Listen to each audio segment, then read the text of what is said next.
need to work on my button clicking. It's like a single frame of us in between the countdown and the intro.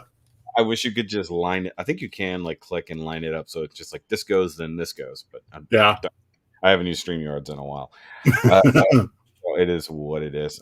I got to make sure I don't get too close. Shoki Sundays live on a Saturday. Yeah. Well, normally I do my Sunday show, so it is what it is. So, but I'll probably still do a Shoki Sunday live. So it's just a Saturday live stream instead. This is actually a Shoki Nerdcast 1-on-1 live, which I haven't done in a long time. I think the last one was with Tim K last year or early this year. Does anyone else notice that the last 2 years have been one very long year? It has, yeah. I think it's still August of 2020. I'm hoping so. Oh, that would be nice, wouldn't it? Still Still some hope for the world. Mike's got to disappear. Yeah, I know. Go figure, right? Hold on here. I'll pop Mike out for right now while he's gone. What's going on, guys? So I'm going to do a Nerdcast 1-on-1. I'm going to be talking with Mr. Mike over here from what is the name of his channel? I already forgot. I'll talk about it. Anyway, so I just met this guy from other reasons. He had to go get his coffee, presumably coffee. So I'm gonna wait for you to sit down. So there we go. I was being polite. Turn the camera off while you were fetching things. Yeah, sorry about that. Yes. My wife's coffee's delicious and it cannot be denied. It's all good though. I can appreciate coffee. I drank way too much the other day. As you saw on Facebook. I drank 1 cup of coffee first, and then I drank a whole pot of coffee after that. Yeah. So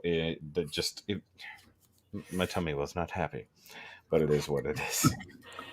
So either way, this is Mike, guys. Hey. I literally just started talking to him a little while ago. I met you during a Bobby Skullface Patreon meetup. Yes, you did. Yeah, yes, and that's because, well, one, you're obviously a Patreon supporter of Bobby, but also you're slightly tied into the third-party Transformers industry. Yes, I am. Yes. So if you don't mind, give yourself a little bit of an intro to the people who may not have any clue who you are and what you do. Yeah, for the people out there, my name is Mike Lorber, up here in the Texas of Canada, Alberta. Well, we gotta have. It's a dry heat, as we were talking about right before going live. So we had to steal a little something from you guys. So we're taking the Texas of Canada. So we have better barbecue. Yeah, that's true. So, sorry, I'll let you continue. I just had to interject. Damn it, better barbecue. Yeah, and my business, freelance graphics, graphic designer of many years. And yes, quite recently, for the past almost 2 years, working with Keith with X Transbots. Formerly Keith's Fantasy Club. Well, not really formally, 2 separate things, but KFC has all but disappeared, and it's just all been XTB basically since. Yeah, essentially. It's there's like one or two. There's like 1 or 2 little things that kind of he seems to be going back and forth, as we saw in Bobby's video this morning about the new X Transbots reviews. Yeah, it's true. KFC is definitely not dead, and I actually really kind of found out the reason between what the difference is actually between X Transbots and KFC. And according to Keith, that reason is 2 different designers. And one company he wanted at least his name on. Yeah. So on the label. Yeah. So, and that's essentially it. I mean, I put Shoki on everything, so I guess that makes sense too. Well, so, yeah, you put your name on everything. But as you mentioned, you're a graphic artist. Would you mind showing the people a bit of your work that you have handy with you right there in relation to Transformerness? Yeah, well, I mean, the box. Oh, okay. I was gonna go scale posters first and work my way up. No, I'm gonna go with that, and we'll talk about the scale posters because this is something in hand. Yeah, well, so this is something I'm kind of currently working on right now. So this is the Homage Box for currently Masterpiece 10. And this is essentially a reproduction homage of the original G1 Optimus Prime box. So that looks pretty much exactly like the original. So like on the tops, like on the original box, you have the transformation there. And on the front, trying to aim for the same pose as the artwork that was on the original box, along with obviously the picture and whatnot. If you look a little closer, even says the same thing, transforms from tractor trailer to robot with headquarters and back. And back, yeah. It comes with back. So, well, I better transform back. So, yeah, everything is pretty much exactly the same. Except in this case, instead of, what was it, ages 7 and up like the original box, I kind of went with the Takara Tommy age suggestion of 15 and up. I almost said age restriction. Well, yeah, exactly. So, the bottom of the box is the same as the original box as well. So, on here you have includes, the Optimus Prime tractor trailer, includes the scout car, which obviously would be Roller, his laser blaster. So basically, even the text is copied from the original box. So the sides of the box are the same. And my favorite part. Yeah, thanks to Mike Kincaid, Reflector Files. I asked him if I could use his photograph of the reproduction of the back of the box. And he's like, yeah, go on right ahead. Just as long as you give me credit. And on the bottom there, I give him the credit there. So of Mike Kincaid, and even reproduce the original robot points and the biostat card. So I reproduced that as well. Need a little translucent red piece to see the hidden code. That hopefully I'm working on that. Nice. So, and I also did a reproduction of the UPC code.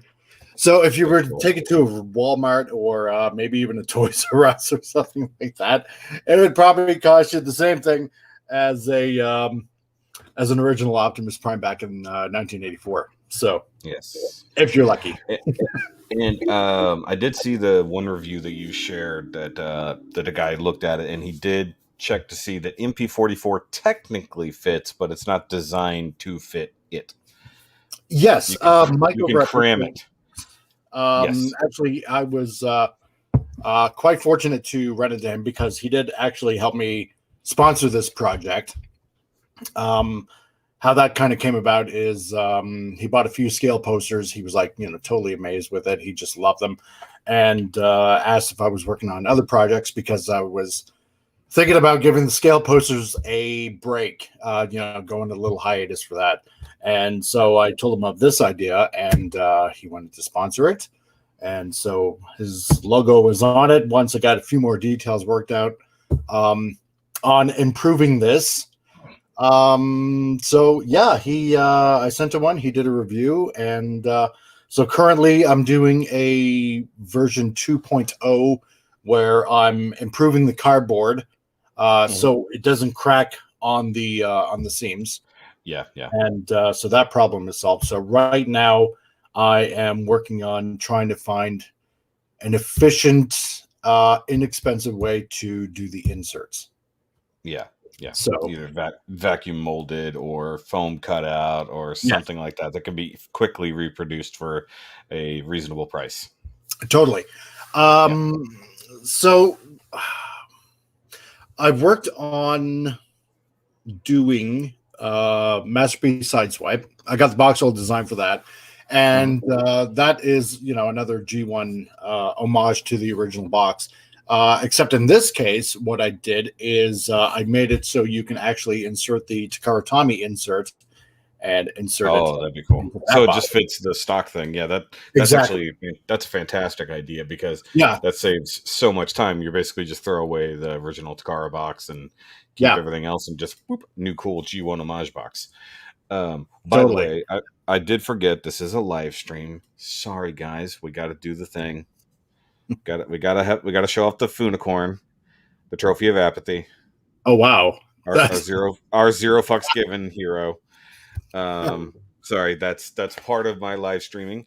I did bust out the old bronze one. I pulled it out of the box just for this because I've been showing off the new one, which was the Bad to the Bone edition. But as you can see, it completely whites out with the ring light, so I can't show that one off too much. But that's from Big Shot Toy Works. If you've never seen that, Mike, I have not, and that I was about to ask. That looks like a very interesting story. How that must have come about.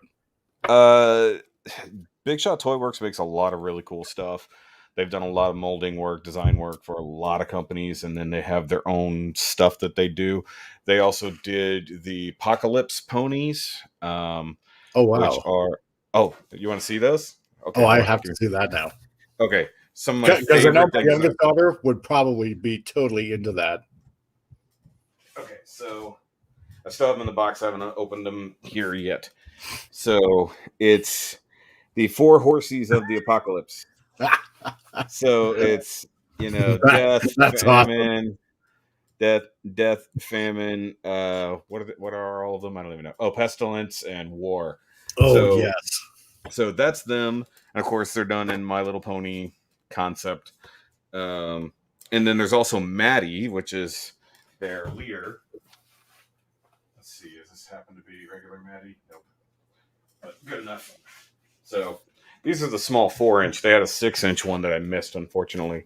So Maddie is Oh wow. Cthulhu based.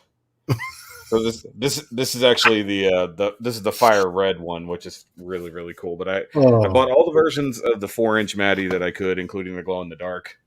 Oh, I take that back. I didn't buy the clear. I bought the glow in the dark. The glow in the dark is pretty cool. just Like when you the think you've seen everything, dude, my buddy Dion mentioned these to me at a right? Gunpla meet a couple years ago, and I looked it up. I was like, that is the coolest shit I never knew existed. And then it took me years to buy these, and I actually got them on Amazon the first go around, and then I Right. saw they did have them on the website. Oh boy. Like some stock just pops up every now and then. You know how that works in the third party companies. Somehow, oops, we just found some that never went out. But as for the Funicorn, this was one of their original sculpts, and this was the very last one of these that they had, and I Right. happened to order it. And I wanted the Bad to the Bone, and they didn't have any more. Right. So I ordered one on Amazon, and it came wrong. It came as the bronze one. They just sent the wrong box, Oh and boy. got the refund for it. And then I just casually checked the website again, and boom, they had Bad to the Bone in stock. I was like, ah. Now it's got a slight mold issue. It's slightly off at the base, and the felt bottom is coming off.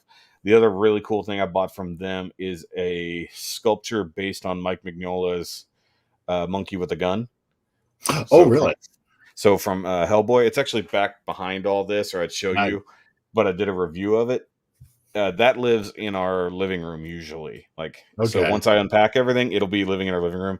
It's literally the monkey like this, like Yeah. crouched like this with the gun in his hand, just like the Nice. cover. It's so good, and I got the bone edition of that as well. It's got a gorgeous wash on it, but they're a fun, very little known company. So check out Big Shot Toy Works if you're interested, by all means. And then Mm-hmm. also, they now have an entire line of merch around the Zero Fucks Hero, which is the All Funicorn. right. Yeah. So they have a new logo that's the top section here that with wings. So it's the flying fuck. And then they Ah. have Funicorn as well. So I got to buy more of that merch. Guys, if you're here in the chat, please say hi. I did see Ariel over there, but I can tell some people are watching and not saying anything. So, guys, if you guys watched the video earlier this week where I mentioned that I just wanted to be able to sit down and talk to somebody, what's really funny is Mike and I started just chit chatting the other day, and he's like, this is easier. And just called me, and we talked for 2 hours before we even knew what was going on, and we're like, we should have been It was- recording this conversation. That was a whole podcast. Yeah, it was. It was amazing. It was like, next thing you know, it's like 2 hours have gone by. It's like, Yeah, damn, yeah, this I should gotta have go been get a some. podcast. It's like, yeah, it really should have been a podcast. I mean, And Ariel, coffee is essential for for this kind of thing. Yeah. Yeah. I already had my caffeine and whiskey this afternoon, so I'm drinking a beer and sweet tea now to keep going. So it is what it is. I just finished actually Grapefruit Beer, probably about an hour ago, along with some A&W. So, what was the Grapefruit Beer? Do you remember? It's Austrian in name. Starts with an S. But it's so good. So don't know that. Yeah. This is from a local brewery here that I go to all the time, and they have an IPA that they'll throw in different citrus fruits, whether it's grapefruit or blood orange or kumquat every now and then. Yeah, the blood orange was the best one though, in my opinion. But he doesn't make it that often because blood oranges aren't super seasonal. Super good stuff. Seems like we might have a few extra things. Like we haven't got to talk that much, but I got to wonder how much overlap we have in a lot of likes and stuff. Because probably quite a bit. Probably, even though there's a few years difference in our age, not that much, but a few, and a few thousand miles between us. But it is what it is. Now I could probably just drive there in an entire day. So you could.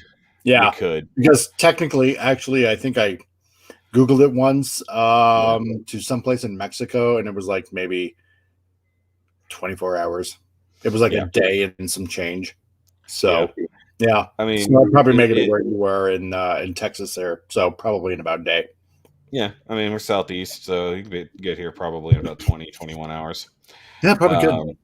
And it takes roughly, depending on where you start, if you go a little further east from where I live, it would take almost a whole day to get across Texas if you're just going straight. So, I mean, just think about that. Nice. It can take just as long for you to drive from Canada as me just to get to New Mexico. The next state over, driving That's west. That's not bad. Because let's see. Because pretty much everybody in Alberta drives like about 120 kilometers an hour, if not maybe a little bit more, which is let me think about that. 55 miles per hour is about 100 kilometers. That's about 68 to 70. Yeah. So because 62 is 100. Yeah. Yeah. That's easy math. I always remember that. Yeah. That's the easy one to remember. Top Gear. The only way I remember that is by looking at my speedometer all the time. So it's like, how much am I going like miles per hour? Oh, that's nice. So yes. Oh, jeez.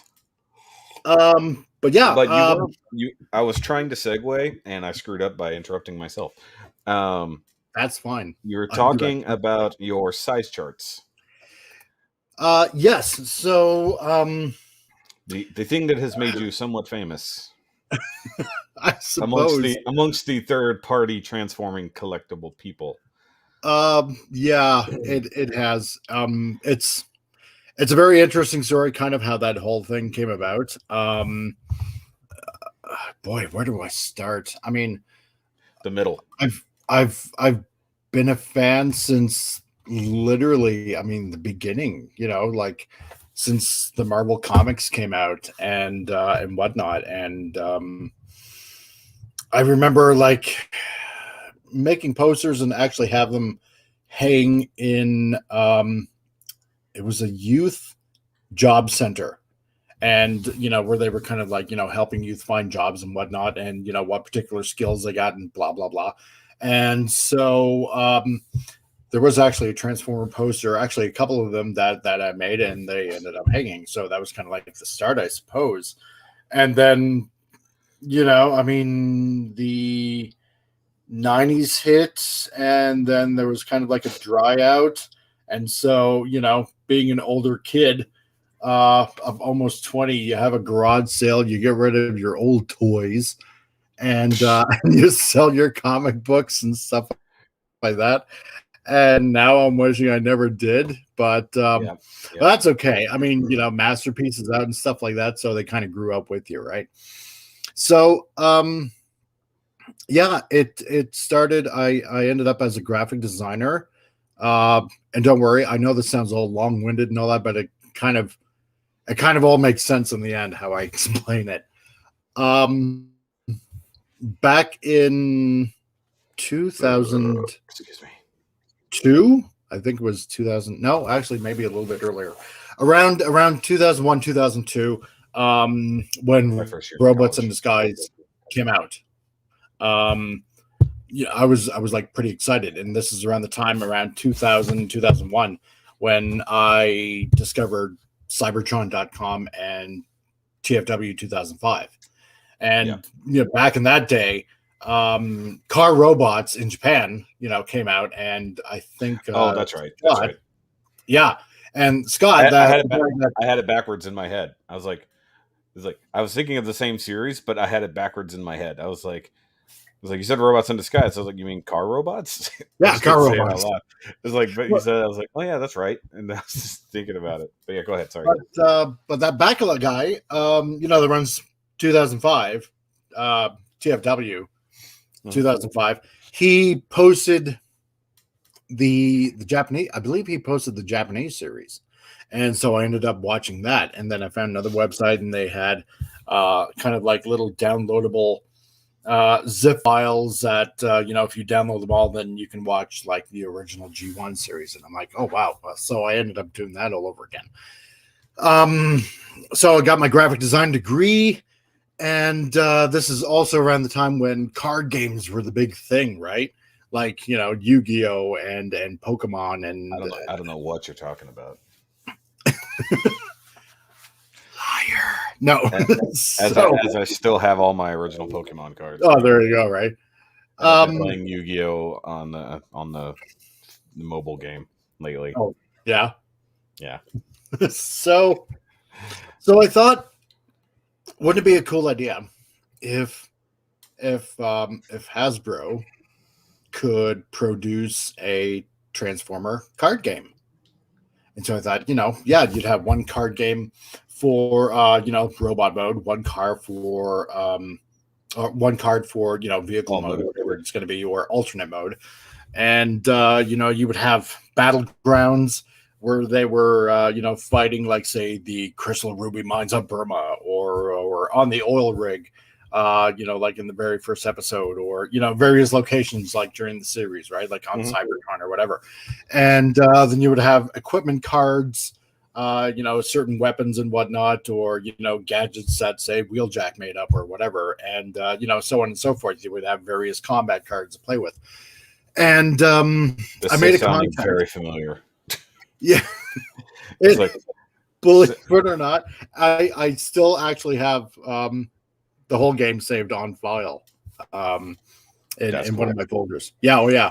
And so I made a contact in Hasbro in the Transformer department at the time. And yeah, again, this was around 2002, and I still actually have the emails to prove it all.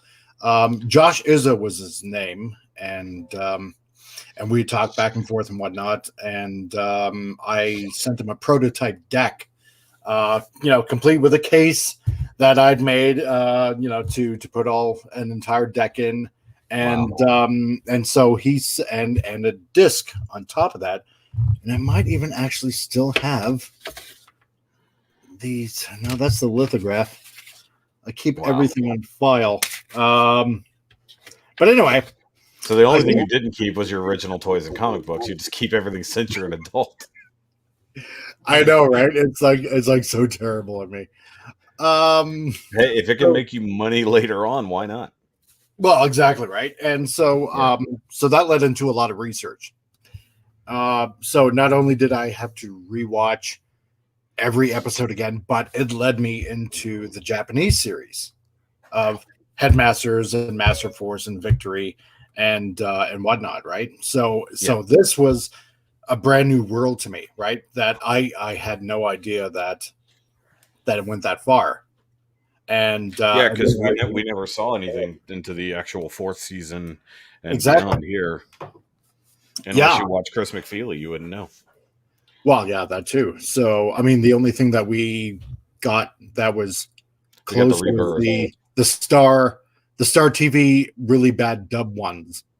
Oh, I forgot they did do really, yeah. Yeah. And I found those, and I'm like, why is Blaster called Sparkle? And, or was it Billy? I forget which. I think it was Billy. Or, it was like, oh my God, this is a really bad dub, just horrible. But yeah, so it led me into, doing all those character cards. And then it got me into Beast Wars, watching Beast Wars again. And then I discovered Beast Wars 2 and then Beast Wars Neo. Yep. And then, then it led into, again, car robots in disguise, here in North America. And then basically getting caught up to the new series at that point. Yeah. And went back and just caught right back up. and then I did cards for Vinyl Tech on top of that, or, Oh, wow. Yeah. So, and then I think Armada, Superlink, which is Energon here, and then Galaxy Force, which is Cybertron here. So I did those lines on top of that. All that went to Hasbro, to Josh's though, all of it on disc as well, and I sent it to him, the whole prototype deck, and he's like, I'm taking this to San Diego Comic-Con. And I'm going to show our partners over at Wizards of the Coast, to see if this is, pretty marketable. And, he eventually got back to me and he's like, they absolutely love the idea, but they want to go in a different direction, which was these punch out cards where, you could build the robot in one mode and then rearrange it into vehicle mode, which didn't sell at all. You remember that? Vaguely. I remember something like that, yeah. Yeah, and they had like these little punch-out Energon cubes or something like that. It was, So they took what could have been a really good game and instead made it into a game no one even cared about. Yeah. Or at least a gimmick no one cared about. Yeah, basically, right? Only to find out, a few years ago, they released that whole CCG anyway, and I'm like, oh my God, this is the idea that I had back in that's what I was getting at. I was like, they did the whole TCG they did years ago, but I don't know anybody who plays or collects it. I know nothing of it. I just see the cards on the shelves at the stores or on BBTS, but I know nothing of it. So when you started talking about that, I was like, I think somebody technically owes you money. But I guess if they didn't use your art, that's another story. That would be like Disney's paying ScarJo extra. So, not going to talk about. We can get into topics like that in a little bit. But yeah. So with all that research that I did, fast forward to, oh my God, to nowadays basically, the past 5 years, I suppose, 5, 6, 7 years, I guess, really. When 3P is, definitely on the rise and whatnot, probably around the time when Toy World and Generation Toy were releasing their Devastator. So back when they were doing the original Devastator Wars. Yeah, exactly. Yeah. So what ended up happening? I was just getting into 3P and I was collecting NP. Because I was enjoying it. And, I started since Masterpiece 1 came out, Convoy. And, I promised my wife I would stick to one line and Masterpiece would be it. And the hardest one. Yeah. Wait, exactly, line or scale? Scale. There we go. Okay. Yeah. I was like, that would suck if you had to stick only to Takara. Oh, yeah. So, bullies nowadays. So yeah, and this is again around the time when Fantoys was starting to release their Dinobots, right? So what ended up happening, I was getting Generation Toys Constructor because I thought, wow, that looks, really, really cool. And a lot of people were Mhm. going with Toy World. And I thought, well, I suppose that looks pretty closer to, what they look like in cartoon. But I liked, yeah, see, there you go. Hold on, Though, I but I got like the aesthetics of Generation Toy, just that stylized kind of version. no. It's an interesting look. It just was not for me Yeah, exactly. And or the size. so I ended up getting Fans Toys Snarl, and a few more of their Dinobots. Snarl. I was thinking Slag. Yeah. Took me brain. Well, actually, I ended up getting their Slag Yeah. and The from first one? another guy. Yeah, the first one. Okay. Before And they did the new one, yes. the Oh, cesium or whatever they call yeah, it. that's cesium. Thinking about getting that. It looks nice. It does does. look nice. So yeah, so I ended up getting the Fans Toys Dinobots along with Generation Toys Constructicons. And so when I actually had them all and I put them all together, I'm like taking a few pictures, posting them on Facebook. It's like, oh wow, these look really cool together, right? But during that time, everybody was talking about, well, he's not to scale, right? Mhm. You figure you probably should have gotten the Toy World one because that's actually more to scale. And so everybody was yip yapping online, like on every group out there, about scale. Is this Yep. figure to scale? Is that figure to scale? Well, we know Chikara Tommy is old to scale, but is this third party figure to scale? And so everybody was going on about it, and I was feeling kind of like, did I pick the wrong figure then? Because I wanted to build up my collection, but I Yes. wanted it to be Yes, you accurate. Yeah. So it was kind of getting me down. So what I ended up doing is I sold the Generation Toy Devastator and I got the Toy World one. And yeah, I mean, I still have it and I still love it and I still enjoy it. So, but the whole But you don't take it apart. Yeah, exactly. Oh no, it's never coming apart. Yeah. So No, what was that? Was a joke Bobby told the other day, or I guess to say, just said it to somebody. Is like, yeah, man. Once you put it together, you're not meant to take it apart. no, It's like, exactly. it's like the only reson mine ever came back apart is because I had to for the review. Yeah, see? So I actually There you had go. to transform it. I had to combine it at least 3 times. You know how scary that is by the third time? Yeah. Yeah, it is. It's like, please, for the Terrifying. love of God, don't break on me. Especially long haul. The connection for long haul right in the middle where you have to snap everybody together.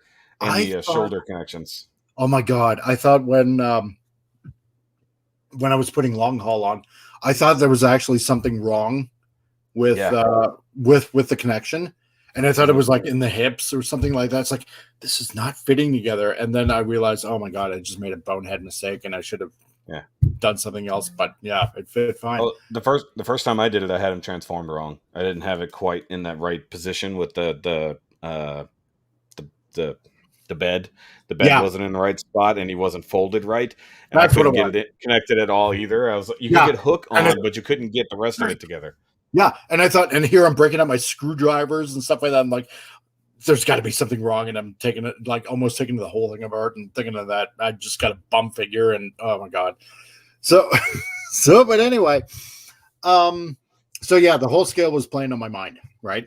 And it's like, well, okay, if I'm going to be wanting the perfect masterpiece collection of, all the figures out there, that third party is really starting to release, then, wouldn't it be awesome?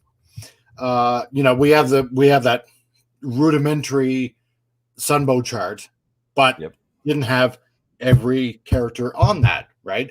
It had a few from season 1 and had a few from season 2, but not everybody, and it had a few from season 3 and maybe even season 4 headmasters, right? And that was about it, right? It wasn't complete.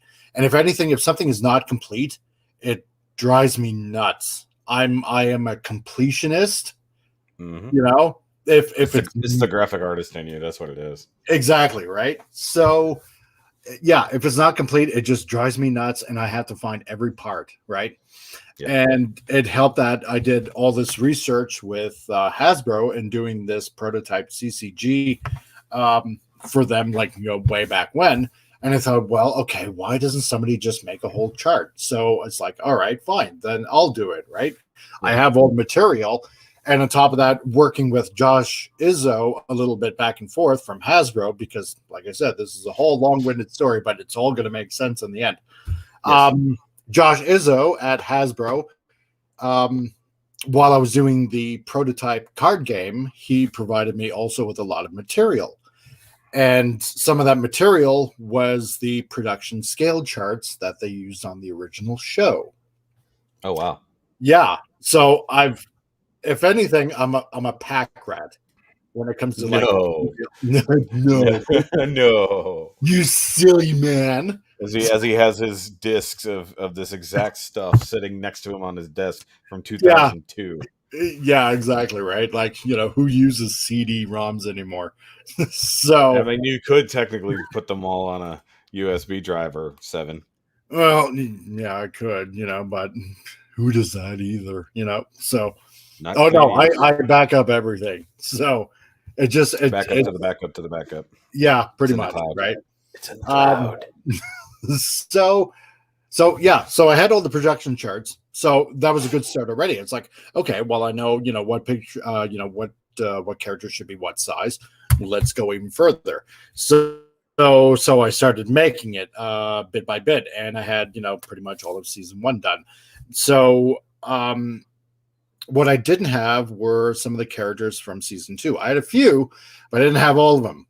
Like the Protectobots or the Combaticons or anything like that, right? And for clarity, for everybody who may not be on there, season 2 was post the 86 movie. Right. Yeah. So this is with Rodimus Prime, Ultra Magnus, RC, all of the movie cast came into play, intermixing with the remaining cast that survived the toy line purge of 86. Exactly. That's right. That's so crazy that's how that was dictated. Well, it was. It's like the toy isn't made anymore, therefore we kill them in the series or just write them out entirely. They're all going in the wood chipper. But I'll never forget Prowl dying, flames coming out of his mouth and eyes from Megatron in the movie. You know what? When I was a kid back in '86, I actually didn't see the movie until around maybe '93, when somebody managed to give me a bootleg copy of it. Yeah. And at a comic book convention of all places, right? So yeah.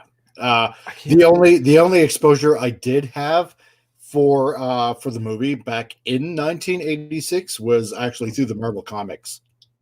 So when I bought the issues. So, but anyway, so what I ended up doing is going through all the episodes yet again.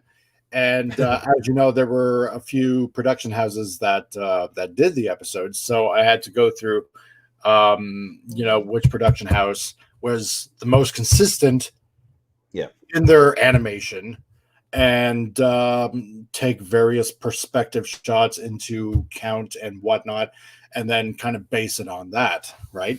So I had a fairly good idea, because if anything, Japan loves to be accurate in their anime.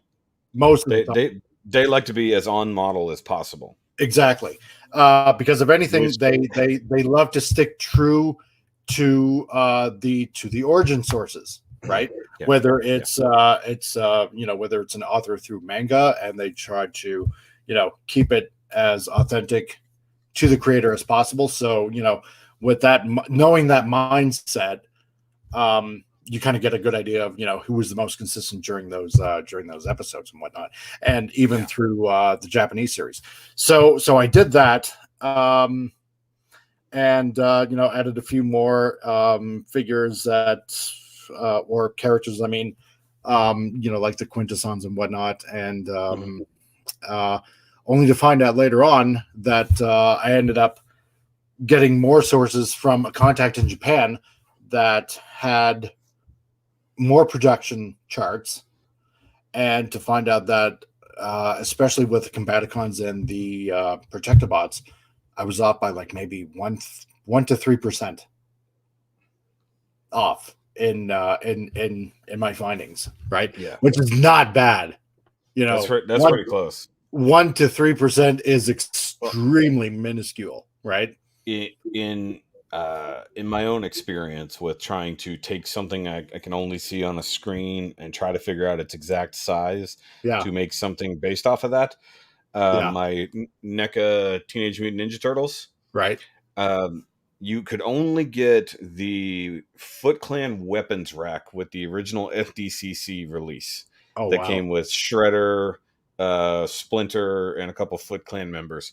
Yeah. So, and then there was a much later release where they actually gave it to us. You know how they do.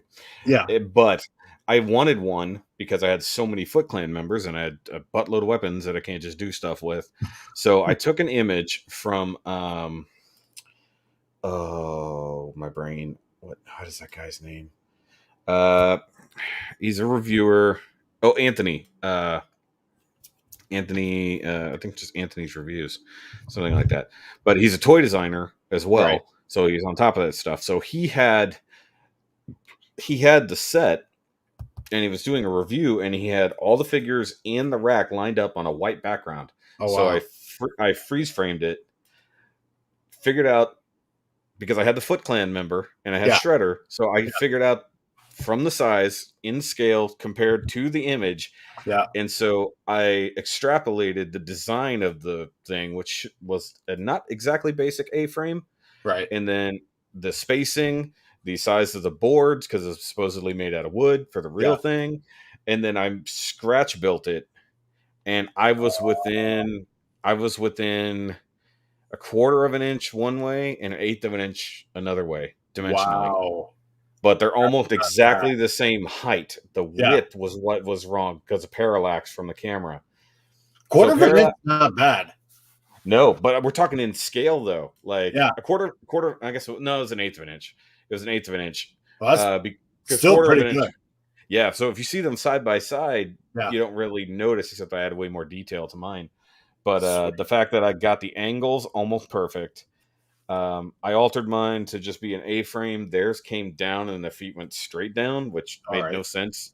It was like, that doesn't make any sense on how you would construct that in reality.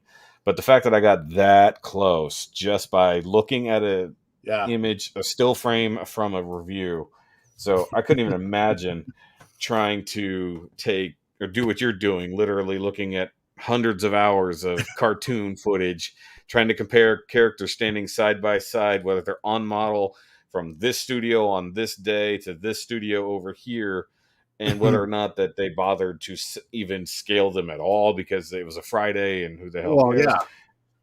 or whether they drew the right lines in the right spot at any given point. So to get that close on your own, and then with a little bit of help from the guy at Hasbro, what was his name? Oh, Josh Izzo. Josh. Okay. Yeah. I was thinking Jimmy because I think you said Jimmy earlier, so it's in my head. Okay, so Josh. So with Josh's initial help and then your own research, you got within 1 to 3% of Yeah. the actual correct Yeah. size just on your own. But Well, I mean, yeah. that's impressive in And of itself.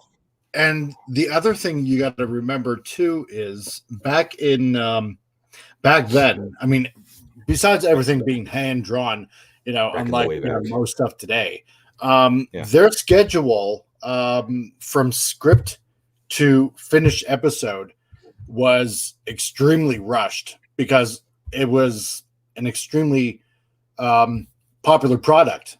Yeah. Back in 84 and 85 and whatnot. They got to get their toy commercials up. Exactly. And between script and finished episode, it was actually like 3 months, which is unheard of, right? Back then, yeah. So hence, on top of that, that's the reason why you have a lot of animation errors in the whole entire series, right? Like, somebody having like a Decepticon symbol when it should be an Autobot one, or or why Sideswipe ends up, on Megatron's ship like in one episode or whatnot, or the very famous backward color swaps between Seekers. When what was it, like Thundercracker had, or Skywarp had Starscream's voice for one shot. There were some just completely off color Autobots who were clearly Datsuns who were just like, who are these guys? Like they just literally just threw color on something. It was supposed to be an actual character, but it was one of those days where okay, this is only going to be on screen for 6 seconds. It doesn't even have to move, so we draw the thing once and we just moving in and out, Exactly. no Yeah. problem. It's like, who cares? And then of course that's how you end up with random characters in the wiki that the fans have just come up with for that random off-color person at one time. Well, exactly right. Yeah. And you know, Japan, the Japanese series was actually obviously a lot more consistent because then it was just one production company It's one house doing all the work, Yeah, with a that was doing all consistent the work. story. Yep. You know, and on top of that, it wasn't rushed, right? And So the Headmaster series, from what I've seen of it, not the short run that we got with like the Right. rebirth and that crap, but like the because I remember seeing the beginning of the Headmaster stuff, because I remember, was it Spike who became the first Headmaster? Was it Spike? in season 4, well, Daniel. I thought it was Spike did it, and then because Daniel wasn't old enough. Either way, Daniel, I just remember A Witwicky became the head in of season 4, Skull Cruncher, he's like, you know, munching on Daniel there, and he's like, I think it was like paralyzed or something like that. I generally don't watch. I'm just trying to because it's so. No, I'm just trying to think because I remembered that where they actually had like several people volunteer to become these new headmasters. Yeah. So they had their robot body, and then they would transform somehow, and they became the head of whichever robot. And I remember being what's his face from season 4. No, I'm trying to think. RC. No. Well, I remember that, but I'm thinking the Citybot. Fortress Maximus. Fort Max, yes. Yeah. Because I remember that. I remember him becoming that, and I was like, I don't remember when I saw this, but I knew it was a thing. So it was just kind of funny that whenever I saw more about the actual Headmaster series, where they definitely went a whole different route with that. And then what I was getting at was the artwork style change from the early days through the Headmasters, where things kind of got a little sloppy. Right. New characters were drawn better than old characters. Old characters are just like, who needs line work? And then exactly right. and then you get to Victory, which is like a like modern anime style. Yeah, it's like kind of crazy. It is. And it is. Just because I've seen that kind of thing, but I figure as that goes, it's going to get more and more consistent, like you're saying, because now it's all in house. You know, it's like Dragon Ball as it went on, and Dragon Ball Z as it went on. The art became far more consistent, but those early seasons, you could tell who did what on what day just by the character models. Yeah, and especially the ones that were done in North America during season 2. They just stick out like a sore thumb. It's like, oh, I'm not gonna watch this one because the animation is just so basic and so bad. For some reason, it always reminds me of a He-Man episode. I don't know why, right? Because it's like stock footage, like, you know, they're just yeah. Arms aren't really moving, right? And they're just running on a Scooby-Doo background. Yeah, exactly. It's not like it's not like dynamic or anything like that, right? Like most not of the later, animated episodes, right? So it's like, oh, I'm not gonna watch this one. Okay, click it. So, but too bad. Watch it on mute. Watch it on mute. Yeah, pretty much. Can't even listen. So it made the Japanese series try a lot easier, and so by then I had those 2 done, and they were in black and white first before they were in color, because a couple of fans were like suggesting, you know, this would be looking really awesome if these were in color, and I'm thinking, oh god, I don't want to color all of these. So, but I ended up getting all colored stock that, you know, you can readily obviously find online, and except for the Japanese series, because all the character models were not ever colored, so I had to outsource. I had to match all the colors myself and color everything from headmasters to battle stars. See, Myself. having them actually give you the proper Pantones would have been nice. Yeah, that would have been awesome. Give you all the other info, just not the Pantones. Exactly. We'll give you the exact size of the character to the centimeter. Screw you about the colors. But no, screw you with the colors. You can do that yourself. You're a graphic designer. You can use the dropper. You can just well, yeah, and that's pretty much what I did, right? Yeah, exactly. So, and it's not like gradients. They weren't really doing hard gradients back then. They were doing more solid shading. Yeah, exactly, right. And so you kind of take the what was it that I had to take into effect? I had to take into the lighting into effect. So if it was if it was like too dark, say maybe in one scene, then I would go a couple of shades lighter. I would also look at some of the advertising material that came from Japan, and look at their colors and whatnot. Maybe try to color match from there and whatnot. And I had a super silly idea when you said that. I had such a silly idea. Oh yeah, yeah. It's like what if you had the scale chart night mode? Oh God! So it's you invert the black and white, but now the colors are also adjusted for if it's dark. You would have Shattered Glass Universe, and I mean, I guess, but no. Actually, that wouldn't be too bad then, would it? But I just mean like because you switch the background because the background is all white. Yeah. But switch that and then the lines just stay whatever. Speaking of which, we might as well show the thing if we can, right? Actually, we're talking about it. You have one behind you over your shoulder on the wall, but that's not super helpful. Or you have something back there, at least with the models. Yeah, exactly. Yeah. Sort of, that was like one of the earlier ones that I got done, and I actually got it signed by Peter Cullen and Frank Welker when they were in Calgary a couple of years ago. So I was actually quite happy that they signed it. It was kind of a funny story. You should be able to screen share. I should be able to. Let me have a look here. If not, you can send it to me and I can. And I'm not going to sell it. No. Where is? I'm lazy, man. I can't sell my own merch. Share screen. Do. Window. Share. Okay. Get it pulled up and I'll hit the button. Like the specific image. Like I can see your window, but okay. I don't want to show your whole I don't want to show your whole folder if I can avoid it,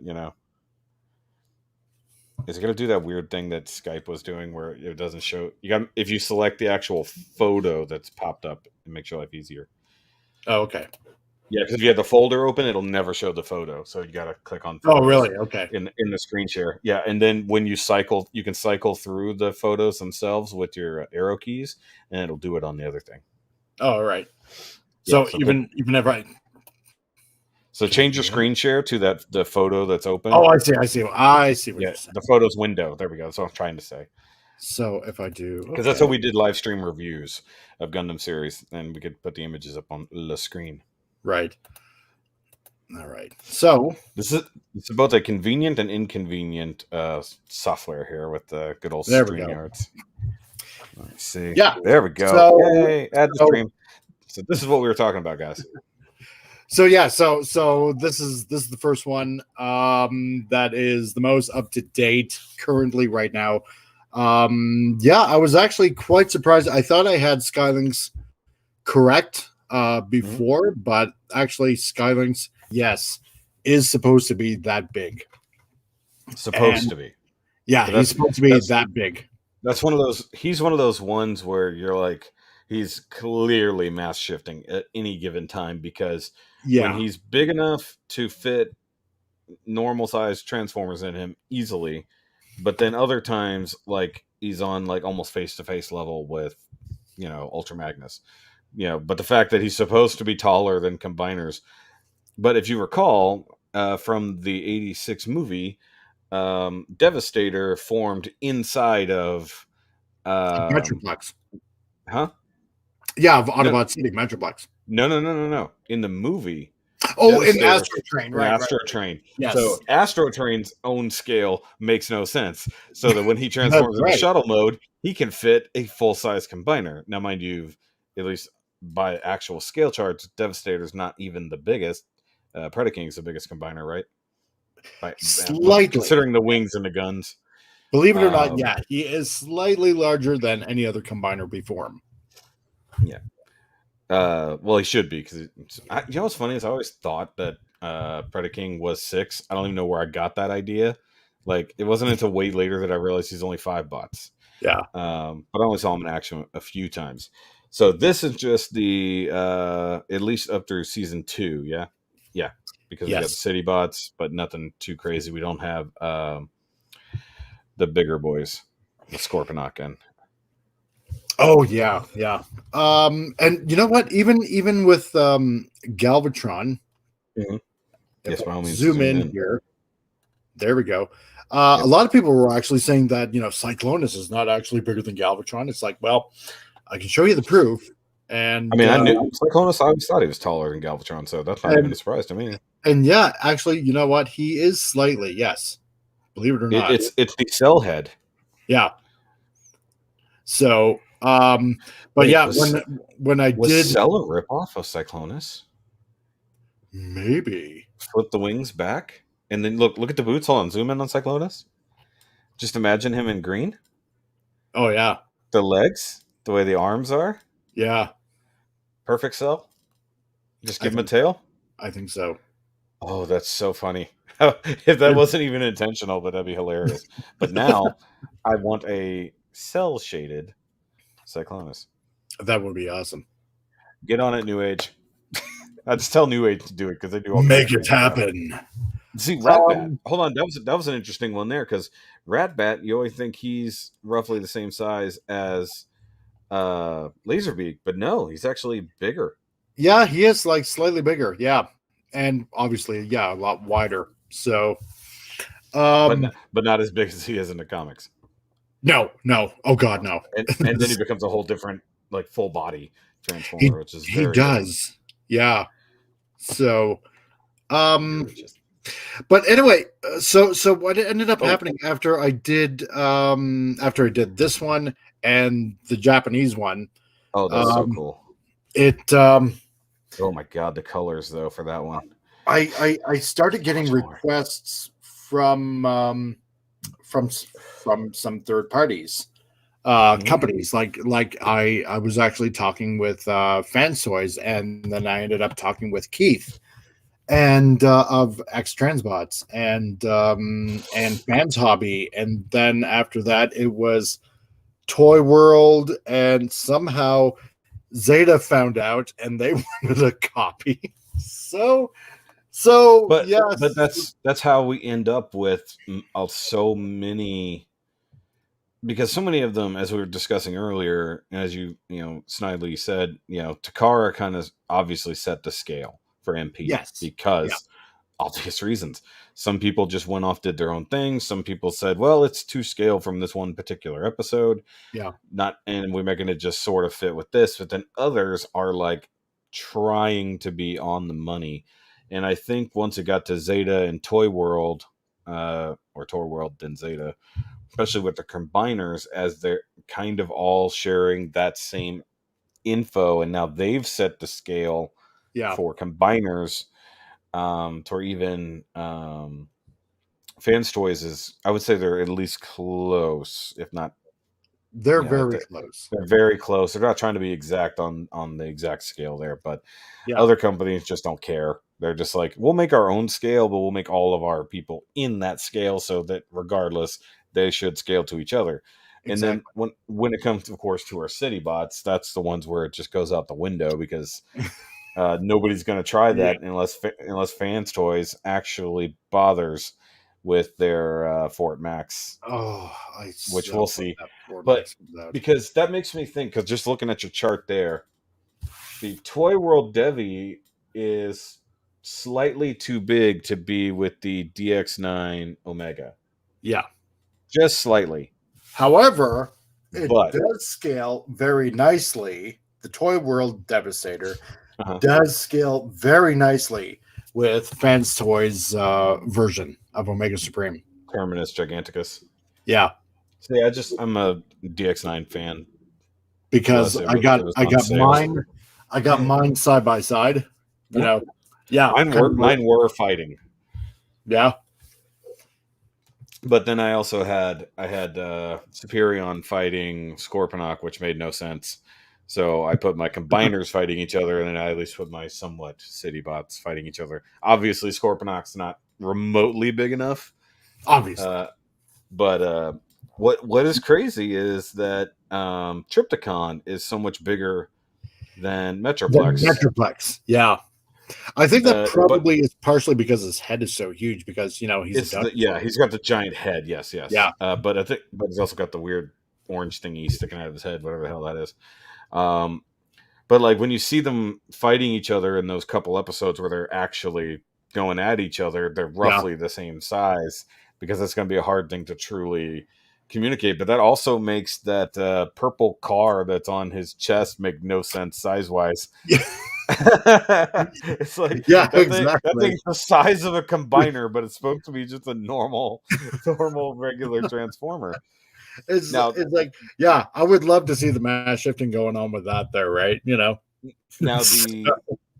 your actual chart itself is lined up for the size scale according to the toys through the show. Well, because you have it set as like Voyager and all that. You could kind of say that. See, when I put these out, I did it originally for the intention of helping out the community, right? Mm-hmm. And I'll just stop just for a sec. Yeah, it was solely to actually act as a reference guide for collectors out there, and obviously kind of to help out everybody with their collection. So kind of like MP10, if you're using Masterpiece, like for a collection, right? If you're doing it for Masterpiece, then I suppose you could say MP10 was like the template to go. Yeah, you started MP10, yeah. So I mean, technically, you could use it for MP44 if you wanted to too, right? So if you're going chug scale, I mean, again, you can use the chart the same way, right? It's not really stuck to just using it for Masterpiece, although a lot of people seem to think that because it's the scale of it's the scale of the characters, not the thing. So it's how they scale to each other, which was the argument I was going to make when you got started on the whole idea. Yeah. Because what kicked it off, even before it became an MP problem, was within Hasbro and Takara's own toy lines, they quit with consistency. Like, it was there for a while between Leader, Voyager, Deluxe.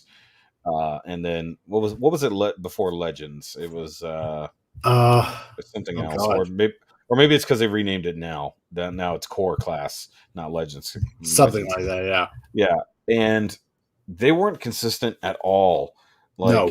I mean, G1, we're not going to bother. But over time, they started getting there. They started saying, okay, we do want an Optimus that looks imposing, because all of our Megatrons are enormous, especially G2. Because we didn't get a real G2 Prime at the time. We just got re-released G1 Prime with G2 Megatron, which was a gigantic tank with a water shooting cannon. Yeah. Because it was funny because my cousin had both, so it just looked hilarious. So the only way you could manage that is if you had Power Master Optimus from there you go.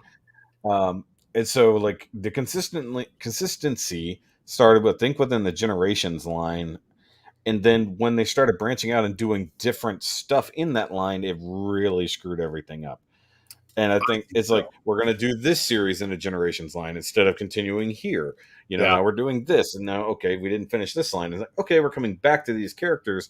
But now 5 years has passed and we've changed the scale again, because $20 isn't what $20 used to be.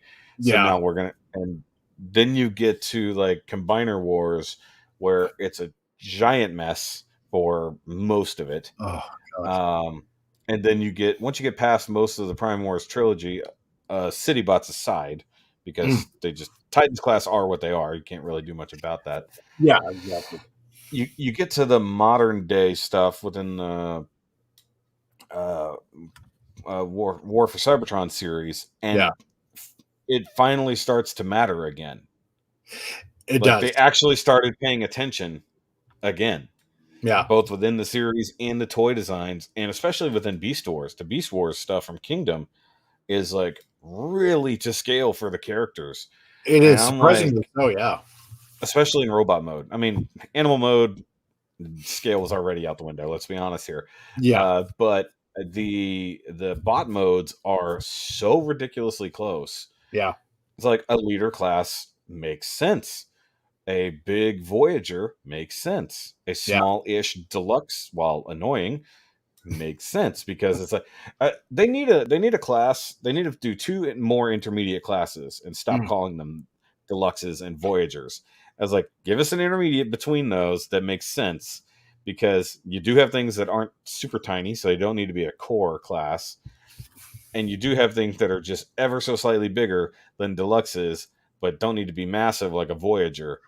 You know, they're just a bigger bot. Is like, give us something in between without changing a major price point. wasn't the smaller one called Scout Class or something like Oh, that? there was a scout class. You're right. Yeah, There there was a was a scout Scout class, Class. but I Yeah, think that was in 2000s. I think that was in the early something 2000s they like that. did that. Yeah, yeah, it might be because And then they had the minicons and stuff like that, but they weren't a scale. They were just that yeah, because obviously minicons don't scale to anything because you know, their Unicron and their Unicron and Primus use the same minicon that you used on the regular figures. the So way I see that didn't matter. Minicons is just basically recycled Micromasters. Yeah, they were Micromasters. They were power ups for whatever, Yeah, and you know they needed something else because they had already gotten past the planet keys. yeah. So it's just what I it mean, is. Like I watched a lot of those series, but like past what was the first one? Was it Energon? Uh, Armada. Armada. So I watched. I think I watched a good bit of Armada. Didn't watch the rest of them after that. I think I started into Energon, Right. and then I was like, these are somehow the same characters, but not the same characters. So now I'm really confused. It's like, and then I was also thinking they were the same characters from RID that had somehow upgraded because they were still in that anime style, Right. even within the CG. So I was like, wait, is this the same Optimus? No, it can't possibly be the same Optimus. Yeah. Now I liked RID. I did too. I did watch a lot of that series. I didn't finish it, but I did watch it. I liked the characters. They were kind of developed. I could just really this was before the Bayverse, but they were already doing a lot more with the kids being involved and stuff like that. Yeah. Um, so I think Michael Bay may have picked up on that a little bit. Hey, you know what we need in this? More humans. Yeah. Um, Because we never could have enough of that. yeah, exactly. But no, I was just thinking what was really funny about your size chart there is that they show Trypticon being ever so slightly bigger Yeah. than Metroplex, but he's actually the smallest Titan class. I know that. Like, He's how does that make sense? You know, they, they weren't caring at that point. I mean, I mean, even I thought, it's like, damn, that looks really, really good. You know, yeah, even compared to the original G1 toy. I mean, yeah, it really almost made me want to go out and actually get a Trypticon too. And I was thinking, should have got one at Ollie's. yeah, if we ever had For an like $20. Ollie's, yeah, if we ever had Good an thing here. Ollie's actually in Canada, oh my I god, I never saw one in person at all. I never saw a Trypticon. I saw I missed Metroplex yeah, because I wasn't going to Toys R Us as much, and you know back then they were only sending like 20 to a store, and that was it. oh wow, Um, and so if you missed it, you missed it. Didn't see Trypticon, nor was I really buying Transformers at the time. I'd gotten out after the Revenge of the Fallen line. I just kind of quit at that right, point. I was getting some of the. This was around about the time of the Fall of Cybertron game. hmm So I was picking up some of those figures, which eventually led me into collecting most of what Planet X has, including a certain big boy that just got yesterday. that have Nice. been that have been Really? waiting that have been waiting years to get video coming soon. Mm. that Plug. well, yeah, plugging on my own channel. So I do have an in the kitchen video coming with that, and then I filmed an out the box review reaction that'll come out eventually. I might just start doing only out the box stuff instead of normal reviews until I get my crap set. But my review desk is right here behind me at the moment, Nice. still full of crap. So I can't do reviews right now. So the closest I can do You is people watching the video, rush him right now. shit. You people, the whopping 7 people, one of which is me. You people crack that whip and tell I him assume you're watching too. So you keep looking down. Yeah, Robert White said, I think Bumblebee was the best Bayverse Bumblebee movie so far. he's saying Babers. Bayverse Bumblebee. Because I'm saying I that. suppose, in a way. It's still Bayverse, technically speaking. Whether it's an alternate timeline or whatever. It's the same characters, it's the same models of characters, baseline at least. I'll give it that Still, much. it's so much of it is still Bayverse. Yeah. Yeah, there's no hiding that it should be Bayverse. Call an alternate timeline. I don't give a shit. Yeah, it could be shattered glass for all I care. Because at least Transformers that movie look close to the source material. Yes, I believe. Yes. I 100%. Well, that was a decent movie. Like it was written well. I really liked it. It was written well. Yep. While human interaction was there, it wasn't the main driving force of it. The Transformer storyline mattered, you know? Yeah. And I like how they did interact with humanity in such a way that the Decepticons invented the internet instead of Al Gore. Which I thought was great. Yes, that's right. Al Gore invented the internet. Al Gore invented the internet for everybody who doesn't remember. I think he invented it back in 1987 or something like that. Which is I think it's true that the military forces were technically had an internet of their own. True. It was not accessible. It was not Al Gore because that's just bullshit. Al Goreable. Can you bring back up the scale chart, because there is something I actually wanted to see that has been bugging me for. There's something that has been bugging me for years, and I just want to see in the most accurate chart. Okay. The character. Season 1 to 3. Yes. Okay. I want to see Ultra Magnus in comparison to other characters. Ultra Magnus. You shared a couple like low res versions, and I could not see close enough. And oh wow, okay, so he's only barely bigger than Springer. Yeah. Oh, it caught up to what you were doing. Damn you! Okay, there we go. Okay, so he's just a tad bit taller than Springer. Okay, so how big is he compared to Prime? Okay, so essentially, so we're going by colored lines. Where that pink line is, yes, that's Prime right there, right? So he's technically only a hair taller than Prime. Yes. So, in all of these new incarnations, toy-wise, of Ultra Magnus, he is massive compared to everyone else. Yeah. So, and that's the weird thing. Because I think the change became when they started making him a Prime on the inside, toy-wise. Right. Yeah. So now he's this, I guess, Apex armor in such a way. And that's fine canonically. I have no problem with that. Right. Except that when it changes the scale of the figures to such a degree that does not necessarily mesh with the representation, even by your own chart, where it shows that Rodimus Prime's fins are taller than him. I know, right? But it seemed like everybody was always looking up to Magnus. But then again, most of the rest of the crew is short in comparison. I knew Springer was bigger. True.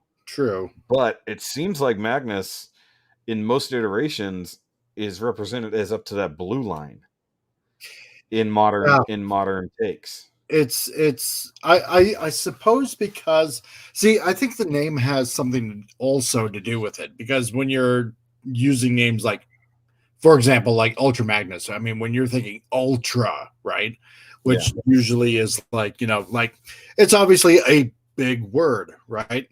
So I suppose with some Ultra. people, they think mentally, oh wow, yeah, he should be like, huge, right? Well, So I mean, maybe that might have something to do with it. I don't know. well, like I said, it comes down to the fact that they're having to cram an actual Optimus Prime model within it, so therefore it Yeah, is huge. But what's funny, in that way, Planet X is closer because he's not that much bigger than regular Prime because the armor isn't as thick. yeah, And that's only really if you extend the shoulders up and you like really mess with the feet. I mean, the extra height is only coming out of the feet with right. that particular version of the character. Um, of course, he wasn't really in the game. He was an extra character for later unlockable DLC crap. Yeah, And also, Planet X missed on some of their design aspects, which kind of annoys me when it comes to characters like that. I'm like, you could have just did a really good remold instead of slapping more shit onto Optimus that's and true. made it more especially vehicle mode. His vehicle mode is so off. It annoys me. I'm Yeah, like, this does not look like the actual model. It looks like a prime model with some crap thrown on it to make him look slightly more like a yeah, like Winnebago. really, guys, They didn't try really, hard enough. you. He's the only one they didn't try very hard with. Mhm. Well, I mean, Megatron kind of, but that's just they got lazy with his vehicle Yeah, design. But it's close. Of course, mine broke on me. That sucks. Twice. My Planet X Megatron is broken twice. The second one was my fault. I twisted something in a direction it wasn't ready to go. It snapped oh off. boy, I'm just never going to transform him again. dang, Um, and my Prime is close to breaking in a couple places, or actually has broken a couple small tabs off. right. So I think I want to get like metallic version just to have in alt mode, so I don't have to transform things for comparisons. Because I'm at the point now I'm not transforming my Dinobots anymore. Yeah, I've left mine actually in dinosaur mode. I've So got I've my got fan toys ones at least. So oh well yeah for G1 definitely gonna leave them all in that mode. But the Planet X ones are so massive, like in length especially, right. that it's hard to put them on a shelf all together. So Oh yeah, I've for got sure. I've got the team in bot mode except for Swoop because Swoop hooks into Grimlock to do the thing in game where he carries him across gaps. So I've got Swoop in Dino mode on Grimlock, and then I have my Fire Blast Grimlock in Dino mode. Oh, nice. So I'm not gonna buy it. So let's see What else you here. got? What do you want to show off to What else? Okay, before we I'm going to show before we you a go little bit. completely off the Transformers topic and scare some people away? Well, Beast Wars was uh to Consistent. use It's super the consistent. pun it was a beast to get through. So It was oh a bear. It was a yeah, bear to get it through. was yeah. Sorry, there we go. Yeah, that's It was a non bear transformer to get through. it was because a lot of people seem to think that they all should be bigger, and that's just completely and utterly wrong. Believe it or Oh, you not. mean the character sizes should be bigger? Yeah, for their chart actually. Let me let me show you. Yeah, by all means, show me because I want to see this because it's kind of hard to contend with it because you're talking about CG models that only changed in the show when they wanted to do something goofy. Well, exactly, and there's a very good reason why I have Oh, scaled them. I just saw this comment here from Robert White. I think it'd be interesting if they based some movies off of Cybertron and what happened on Cybertron. Well, yeah, I think so too. That'd be awesome. that's what these series and these games are going for. What the hell Okay, is so that? this is. Oh, you mean the big guy there? It looks like Devil Gundam. It just Yeah, sort of kind of. thrown He's over there. Majin Zarek. He appeared Oh, in okay. the Beast Wars 2 movie. Okay, so this is you're cramming in all of No, Beast yeah, Wars, all of not Beast just the Wars, original. Beast Gotcha. Wars Beast 2, and Machine. Beast Wars Neo, and yeah, and Beast Machines. Did you get Beast Machines? Oh yeah, it's on the bottom. Oh, now I see it. Okay, yeah. Yeah. So I was saying, now oh here's the thing wait, so about that Beast. means Oh, hold on. In scale there, that means that Megatron is not even the size he's supposed to be from his dragon mode because he's still in dragon mode. Yes. Yes. Yes. I think my David K is better than yours. I think so. Now, here's the interesting fact about the Beast Wars scale. Okay. Yes. I literally had to work backwards on this, and not starting with Beast Wars, like the first Beast Wars series, right? Uh-huh. I had to work backwards. I actually started with Beast Wars 2, the Beast Wars 2 movie, okay? Or Beast Wars second for some people. Or yeah, Beast Wars second, right? I've just gotten so used to Oh calling no, it. I know. Some people are like that. Oh yeah. So in the movie, there's a like a kind of a space-time gate that is accessed, and where Because that's the one where it's actually supposed to be like Megatron and Optimus Primal come back in a new form. Yeah. Yeah. But then you also get Megastorm, who is clearly G2 Megatron. Yes. Oh, I know. I just for some odd reason I just love that character in that series. Because yeah, it looks like and then Galvatron. Yeah, Galvatron is actually basically a remold of the Armada. Megatron, kind of. No, actually, Megastorm is essentially G2 Megatron. I'm talking about Galvatron there. Oh, Galvatron. No, actually, believe it or not, that's a completely was that original one? Yeah. Okay, I thought they brought him back, and or maybe they just made the toy that way. They took the Armada Megatron and then made him into that. Maybe that was a BotCon exclusive. Well, because this is actually before Armada. I know, but I'm saying that. Oh yeah, you're right. But I'm saying I think they took that Armada toy and did a custom version to be like that Galvatron. Right. Because they also had Galvatron, or what do they call him? No, when he upgraded, what do they call himself? It wasn't Galvatron, but it was something like that. In Armada? Yeah. When he changed colors. He went from purple to white. I think they did call him Galvatron. Then they went back and energized Galvatron all over again. That's what it was. Yeah. That was the confusing part, where he went back and he was no longer. That started the trend of going to Galvatron and going back. Go figure, right? Outside of the comics, where things got wonky, where different timelines and. Oh, I know, it's so weird. Well, hey, that's where Kingdom. So what ended up happening is, in the movie, Lio Convoy meets Optimus Primal, right? So with that in mind, I had a scale. Yeah, I had a set scale between those two characters, right? Because they kind of bridge, the first Beast Wars series with Beast Wars the second, right? Yeah. So in Beast Wars Neo, Lio Convoy and Big Convoy actually meet in some third space kind of limbo kind of dimension or something like that. So I had a scale set there. So the only problem was, because it's the same character. Yeah, you can't miss that. Yeah. Yeah. So with that kind of set scale between all three of them, you kind of have a rough idea of where you can begin.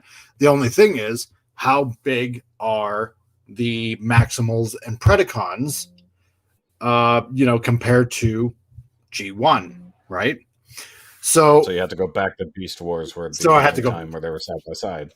Exactly. So at the end of season 2 in Beast Wars, when Megatron enters the Ark and ready to blow away Optimus, what do you see? He passes by Optimus Prime's forearm or upper arm or something like that. It's forearm because he's in the chair slumped back like this. Exactly. So with that in mind, you have a scale right there. Right? Yeah. You have a reference point.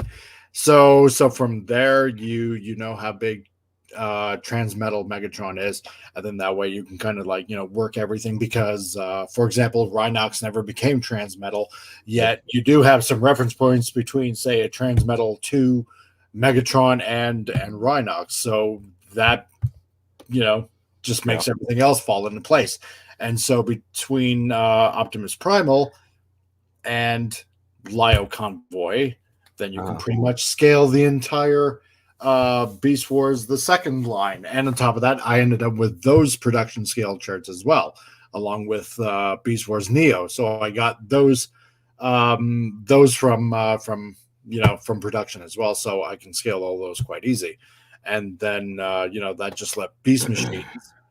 And Beast Machines made things really odd. As I pointed out, Megatron is still Dragon Mode, but somehow not the same size. At least according to the chart. It was really weird. I want to bring this up. I do want to bring up an obvious issue here. Optimal Optimus. Right. At the beginning of season 3, when they fix everything and he puts the Matrix of Leadership / Prime Spark back in his chest. Yeah. And for that brief moment, Optimus Prime wakes up. Yeah. They're face to face. Yep. Their heads are almost the same size. Yeah. See, now that's weird. Because size-wise, that doesn't make sense. Now, that might have just been for the scene, and then they fixed the scale post. Because Optimal Optimus is massive compared to everyone else, because now he's got that infusion of Autobot CNA, the way I would put it. So he would be really, really big compared to everybody. And we know that he took on characteristics of Optimus and stuff like that. So maybe it's possible once he got rid of the spark, he shrunk down. That could be too. Which would make more consistencies. True. But then I'm wondering with Transmetal 3 Megatron, when he eventually took Megatron's spark, why didn't he grow? He got bigger, but he got bigger. But because but you got to think about it. Megatron took on a more beastly form, where Optimus took on a more vehicular form. Yeah, that's true too. So that was almost like Super Soldier Serum, where it brings out more of the inside, and that's one reason that led to some of the weird decisions they made with everybody's characters in Beast Machines. How Megatron wanted to purge his beast side, his organic side that he had gotten. And also, that's not technically Transmetal 2. It's something else. That's the weird part about that, is that he had been playing with Transmetal technology in the first place, which was already mutating things. It's how we end up with our actual Transmetal 2 Transformers, or whatever. But he wasn't technically Transmetal 2. He was Transmetal Decepticon upgrade. Yeah.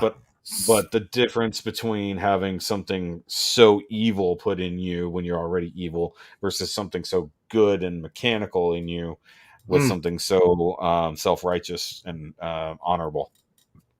So who knows? Now, just for funsies, what if we had Beast Wars Dinobot get the Matrix of Leadership and have to give it to Optimus? I'm just picking on Kingdom because God, that sucked. It did. It really did. They shouldn't have been the same size. That's the whole argument. Why were they the same size? But in this particular case, going by all of the charts that you've already done, by all of the research you've done, the CG failed you for once, because in that scene, they're the same size. Yeah. And then clearly they're not, because I think at some point they went, we do have to get them through doors occasionally. Well, exactly, right? So I just... You have to rethink that entire chart now. Or you just shrink Optimus Prime down to a size that technically fits with that. But, I mean, there's no comparison. And also, because Optimus Primal from Neo, right? Proper Primal was in Neo. That's supposed to be the same Optimus Primal, right? Right. Oh, and Beast Wars, the second movie. Yeah. Second, sorry. Yeah. Because that's where Nemesis came in, and they had where he was the problem, right? Is that what it was? Nemesis Prime was messing with the timelines, and that's how things sort of... Or am I thinking of something else? I'm trying to remember how all these crazy things end up in the same spot. What it was is because they were tied together, but they're not at the same time. Yeah, in the second movie, this alien spaceship crashes. The Maximals end up getting some sort of key of some sort, and it's a time and space portal. And Galvatron ends up, basically the Predacons end up taking it over. Galvatron wants to call Megatron, like the G1 Megatron, to help defeat the Maximals, but Majin Zarek ends up coming through, right? So do you want to know how you can kind of scale these figures to real world things within universe? The golden disc. That's a record. True. You could literally figure out the size of Beast Wars characters via the golden disc and their size in relation to it, which means, I suppose, a lot of that is bullshit, because you see Dinobot holding it in front of like his whole chest. Yeah. But you see proto-humans that are actually, they're not that much smaller than them. No, they're not really. And on top of that, if you remember in the first episode, right? Yeah. Cheetor's running along with other actual cheetahs, right? Most of them are scaled to actual animals. Yeah. But then we had no comparison to other things. But True. so that should give you a scale of that to other things in comparison. And then like proto, because that gives you an actual real size of something. Yeah. Because the golden disc was what they put on Voyager 1, right? Yes. So that's whichever. Yeah. One of the Voyager is still floating out into the universe. And I mean, and I actually do have a record player. So and I mean, they're not really. Also, they totally. I guess the record is about yay big, right? Yeah. Yes, and it was and it's gold, right? So around that big. So and they did make it thicker so they would last, but it's still the size of a record. True. So I guess pretty. It's an interesting real world way to figure out the size of them. It is. And then, plus, on top of that, because you see multiple characters holding it, because you have multiple characters holding it, so you can figure out their sizes, even though they should technically always scale to their other characters unless something weird is happening. Yeah. Like when Optimus got that weird virus that kept making his heads or hands or whatever go crazy. Yeah, precisely. Right. Weird cartoony ass episode. But see, that right there, hold on, never thought about this. That alone shows how freely they can mass shift. Yes. Because literally within seconds, his head can go and then his hands can go and then back. Yeah. So I think that Bay coming up with Transformium was really onto something about how that can literally turn into anything regardless of size, mass, shape, and dimension. He just could have called it a different. I hate to give him credit for that shit, but it's like, who knew he studied it way closer? In the silliest episode of the third season of Beast Wars, really proved everything real, because that virus messed everything up so much that he could mass shift instantly to huge sizes in comparison. And I think a lot of people bitch about the Beast Wars sizes because when Optimus Primal has that interaction with the Vok in season 1, and they show that Unicron head, they think that's to scale with Unicron. Like, no, that's just an image of Unicron's head scanned from his own databanks. Oh man, when I saw that the first time, I'm like, oh my god, they're introducing Unicron. It's like, oh no, but we just scanned this from your data tracks. It's like, crap. Okay, fine. I mean, they showed him twice. Technically speaking, they showed him kind of twice. True. The Starscream episode, and then that one, and again in Beast Wars Neo. So I don't count that. It's not canon. It's not canon. It happened. It's not canon on American soil, which is entirely true. It's true. It never happened here. Well, see, that's always kind of been the weird thing for me. Why I kind of skip season 4 and just go straight into the Japanese series. Partially because that one little part of me as a kid doesn't want it to end, you know? So you just kind of wanted to keep on going. And and season 4 just seemed so final. You're Like talking. at the end when they're just, when the Decepticons are on Scorponok and they're going somewhere else in space, and that's the end, right? And Yeah, in the rebirth, at least what we had here with the rebirth was just so bad. dumb, just Yeah, so dumb. yeah, But if you stopped there, Beast Wars makes sense it does.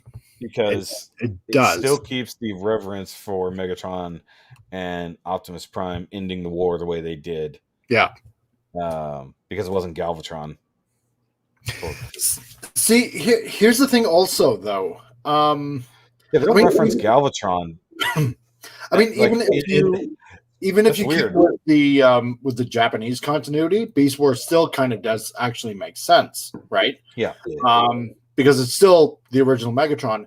And what ended up happening a while back, Jim Sorensen and I were having a little bit of a conversation, and back when I was working on the animated scale chart, and I said, what is we were talking about Armada and the minicons, and just kind of the similarities between everything, right? As I kind of inadvertently said, that minicons were just basically the Micromasters just kind of like repackaged, right? I said it was kind of like Armada's kind of like the Pokemon of Transformers, right? You got to catch them all, right? So, which kind of made sense at the time. He's like, yeah, makes perfect sense. That they would just basically recycle the whole Micromaster idea, right, and just bring out small, tiny little Transformers.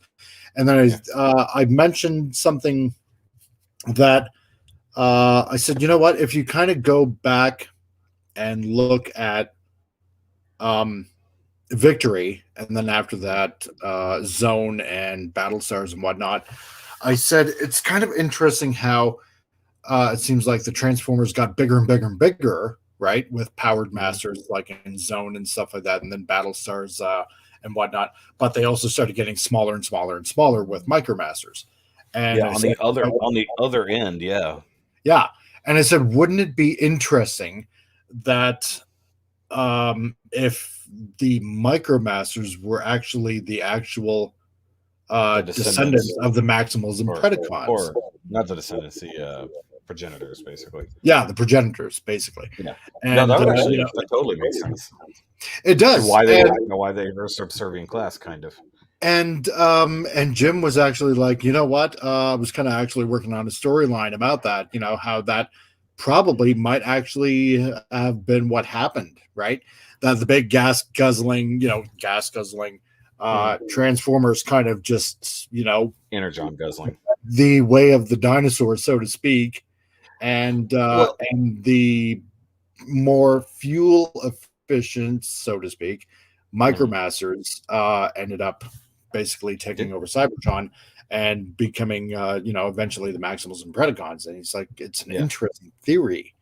So yeah, because I thought they did a storyline like that in the comics at some point, where Energon was becoming scarce, and the larger robots, it took more Energon to do whatever they need to do. Were basically just chilling, and the smaller ones, I know they definitely did this in other series for sure, but the smaller ones ended up being like the scouts and going out and doing most of the storylines. And those are the newer characters because they were already smaller. But that all makes sense on how we ended up with much, much smaller ones. But the fact they had to become more energy efficient as Energon became scarce, which was the whole concept. Yeah, they were coming to find a new energy-rich planet. That's not the retcons to Beast Wars in season 2 were like crazy. Like how they're like, no, the whole reason we came here is because Megatron knew where he was going, just didn't realize he ended up on Earth because of a second moon. Yeah. But then like that wasn't even part of it until season 2 when they're like, yeah, we're gonna go ahead and do this. For those who don't realize that Beast Wars was basically being written week to week, episodic, not really as an overarching story until way later in the season 1. They finally, okay, we should make this into a thing. where there's a storyline, and then somebody went, you know what we need in here? G1. And they're like, that's a good idea, Tim. Because Jerry was gone that day, so all the shitty ideas weren't happening. So we had Tim with his good ideas. So yeah, I like that concept because it always made sense that they went to smaller things, because even in Gundam, the same thing happens. The mobile suits kept getting bigger and bigger and bigger, especially once they're nuclear powered and everything else like that. And reactors kept getting bigger and more powerful. And then once they created better technology, less than a generation later, they were smaller, but more powerful. They just got better at it. So it would also make sense that an actual techno-organic race would develop the same thing. Though that does leave me wondering, in Beast Machines, especially at the end, if we leave the end of Beast Machines as being canonical, what do they now run on? Now that they're completely techno-organic. Yeah, see, and that's the weird thing for me. So because this is kind of what I do with the whole series. I kind of count, in a way, obviously, Beast Wars as part of Generation 1 in a loose kind of sense, right? Yeah. Because it does obviously touch on all those tones of G1, right? So this is the way I kind of do it, right? Myself. And it just kind of makes more sense this way. You have season 1 to 3, and then what I do is I go immediately into the Japanese series because, don't want it ever to end, right? So hit Master Force, Victory and Zone.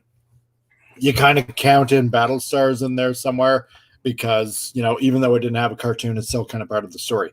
Then I go into Beast Wars, which is like about maybe roughly, as far as I heard, probably about maybe 400 years after, Generation It's been 1. a while, right? Yeah. About there. So then after season 1, 2, and 3 of Beast Wars, right, they go back to Cybertron. Now, the thing is, where they're going through a transwarp conduit, right? Because you got to remember, it goes through space and time, right? Yeah, we know that now, yeah. Now, so when they end up in Cybertron, how much more later is it? Don't know. Well, yeah, we also don't know. Well, what makes it even more confusing is that, one, they went back millions of years. We know it's been millions of years because they're in in between dinosaurs and real humanity, which is still thousands of years until 1985. Yeah. So they went back a very long time to that. So, so whenever they transwarp, presumably they were going back to roughly when they left. Yeah. Assuming that they were just, assuming that they're going with the concept of time travel, like the amount of time that we've been gone is the same amount of time on both ends. Yeah. If we can only travel this distance regardless, or else because that way you keep actual time travel issues from happening. Yeah. Like you can go back 150,000 years. Yep. But that gap keeps moving with you. You can't go back 149,000 years. So now here's the thing, right? But Megatron, what I was getting at was Megatron fell off. Yep. And landed somehow before they Maximus landed. Did. Right. Had enough time to spread create the virus. Yep. Like get in with his underground Predacon buddies, rise up good enough, develop the virus, spread it to all of Cybertron, manage to harvest everyone's sparks. Yeah. And then basically make his completely blank utopia and sit back and wait for the Predacons to eventually arrive. Yeah. Like, this storyline has been done plenty of times in different ways. But he had to have landed, I would guess, a year before they got there. They never really discuss it, how long he was there before they got there. Yeah, but yeah, we don't know how much time they were gone, as you're alluding to. But like I said, it kind of makes more sense if we just assume the months that they were gone is roughly the same amount of time. So now there's two ways you can kind of look at this, right? Like, yeah, you can make if you don't include the Japanese series of Beast Wars, Mm-hmm. right? 2 and Neo, right?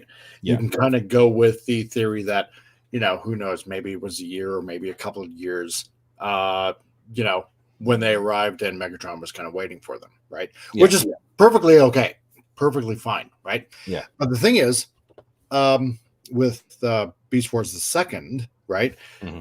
That takes place several hundred years after Beast Wars. Yeah. Right. And then on top of that, Neo takes place again further into the future, right? And then also Beast Machines didn't appear in Japan until after Neo, right? Well, see, those were done, before Beast Machines existed within their timeline. So, in So theory, if those are happening in a timeline where Beast Machines literally doesn't happen. So right, we have a well, divergent not timelines. yet per se, because here's the thing: if you, and this is just my theory, of course, that Sure. if Beast Machines happened, let's say just throwing a number out there, maybe 1,000 years after Beast Wars happened, right? That's why you don't have the characters in Beast Wars the second or Beast Wars Neo as as transorganic characters, right? Why they're more robotic like say in the first Beast Wars series, right? Yeah. So Yeah. Then I suppose you could say, then after Neo, machines happen, and then Megatron, he comes back because who knows what time it was when he got flung off the ship only to arrive in Cybertron. Who knows how many years might have passed, and then he collects everybody's sparks, and But also, and then that would be kind of a weird kind of finale for the entire series whatsoever, because then Cybertron is like totally transformed to transorganic. Yeah. If you want to go that way. Yeah, techno-organic. Yeah, which because that was such a bad storyline. Because as it goes, Beast Machines ends G1 completely. Period. Completely. Yeah. With completely changing the Transformers race into something either what they used to be or whatever, because they introduced the idea that there was proper organic life on Cybertron, just really, really buried. Yeah. And they eventually just, if you go by comics history, how the Quintessons enslaved and created the Transformers in the first place, they may not even be the original inhabitants of Cybertron, but also we're just completely throwing out the concept that Primus is Cybertron because he has an organic core in the first place. Actually, that would still sort of make sense if the heart of Primus is this weird transmatter that can be altered. Because that's what they did. They had the liquid at the core that they were altering to work to make you got me saying it, techno-organic. It was the way they altered it to make techno-organic plants. Yeah. And it wasn't until Megatron fired the key to Vector Sigma into that, literally turning the core of the planet into a techno-organic liquid sludge. So what if that was actually technically Primus's blood? The thing that makes all Transformers. So, I mean, they could still wrap it all up nicely if they just kind of went a little more in depth with it. But the idea that Megatron landed, managed to take over, at least to a good enough degree, because remember, the Predacons are second-class citizens in this particular world. So, and we know due to the prequel kind of stuff that when he stole the golden disc, he was in with that, gangster that he stole it from in the underground. So we know all of that happened. But what I find interesting is they're living in the same cities and everything. Think about this. So imagine that a much smaller species evolves on Earth, but is still living in the houses, using the buildings and factories that we had. So imagine trying to go upstairs in places that you don't have elevators. Just kind think of about like, the idea what that if the borrowers actually existed? yes, exactly, Yeah, or the you littles, know? or the littles. Yeah, or the littles. Yeah. Yeah, actually, yeah, because it would roughly be the size of our forearms or our shins. So, It's like Chihuahua-sized people. it's like Chihu- Tattoo from Fantasy yeah, Island, right? but think about that. If a species evolved quick enough that when we all died in some sort of extinction event or offline event, Yeah. that the next species literally could just take everything that we used left behind, although it's all way too big. They would Yeah. basically have to make they would make rooms. But think about that when they're on Cybertron and Beast Machines, everywhere they go, everything is massive. Like the rooms they enter are massive because they're Oh yeah. visiting Autobot left behind stuff. And you almost never see anything that's sized for Maximals and Predacons. But Well, you do I suppose they kind of explained it kind of in one episode where they had to go down actually into Cybertron and they were passing by uh older levels, yeah, like yeah, older yeah. cities. You saw the different levels of Right. city in the first episode when they're going Yeah. down the web. So you So saw the different layers of Cybertron, yes. yeah. But So I but would have to surmise that, the one currently on the surface is actually more current Predacon to, maximal sized. yeah. That would be my only It's a thought. scale problem. Yeah, But it's a then, scale problem. but Right? think of it this way: because they're smaller, they have way more land mass, so they shouldn't have a population issue. And also, Yeah. if we're going by Futurama rules, you should also have literal subterranean classes that now can reuse the stuff that's left behind down below, You would think so, right? Your little Autobot which also didn't Decepticon happen. warlocks. See, look, they could do so much more just digging into the world of Beast Wars. Like, Yeah. just go back to that and start at, and you can give us whole. And I made this argument before uh, with my old podcast buddy. They should have given us a series about what was happening on Cybertron while Beast Wars was going on Earth. That would be pretty cool. So we get all these Star Wars series about, hey, did you ever wonder what was going on while the Empire was taking over here? Well, Here's yeah. your little side story. So I mean, like, imagine getting that, and we don't need any of our original characters except in reference, because they have no contact whatsoever except for the one time they managed to sort of get a hold of the Tripredacus Council. Yeah. We could see a lot more of the political intrigue that's going on. That's actually a lot more adults want to see that kind of stuff. Mm. You don't need a lot of kid-friendly stuff involved. See the reason why this is happening in the first place. Yeah. And then the more interesting concept of, did anything change outside of what was happening during the Beast Wars when Megatron started altering the timeline? Yeah, were there any? Because he only managed to alter a few things on Earth, mm-hmm. but it would have altered stuff that wasn't enough to cause a giant time storm. But we see a mountain get erased from history. Humanity would have evolved very differently now that they were given things, and now we also have left behind protoforms all over Earth. I know. See, and that's the one thing that that's always hundreds. really bothered me. Yeah, it's always. Oh, but then again, here's the weird thing. Yeah, see, that was one thing that always kind of rather bothered me about Beast Wars. It's like, what about all these leftover protoforms that are just lying around, just sitting there, right? Across the Earth. Yeah, and so in a weird sort of way, it kind of almost would explain Master Force, right? Because in Master Force, it's mentioned that these pretenders, were basically on Earth for thousands of years. Oh, yeah. That's where we got the pretenders concept, yeah. Maybe, again, another interesting theory, right? That the pretenders were all small. Yeah, and on top of that, they were asleep for quite a while before they awakened up, in more recent times.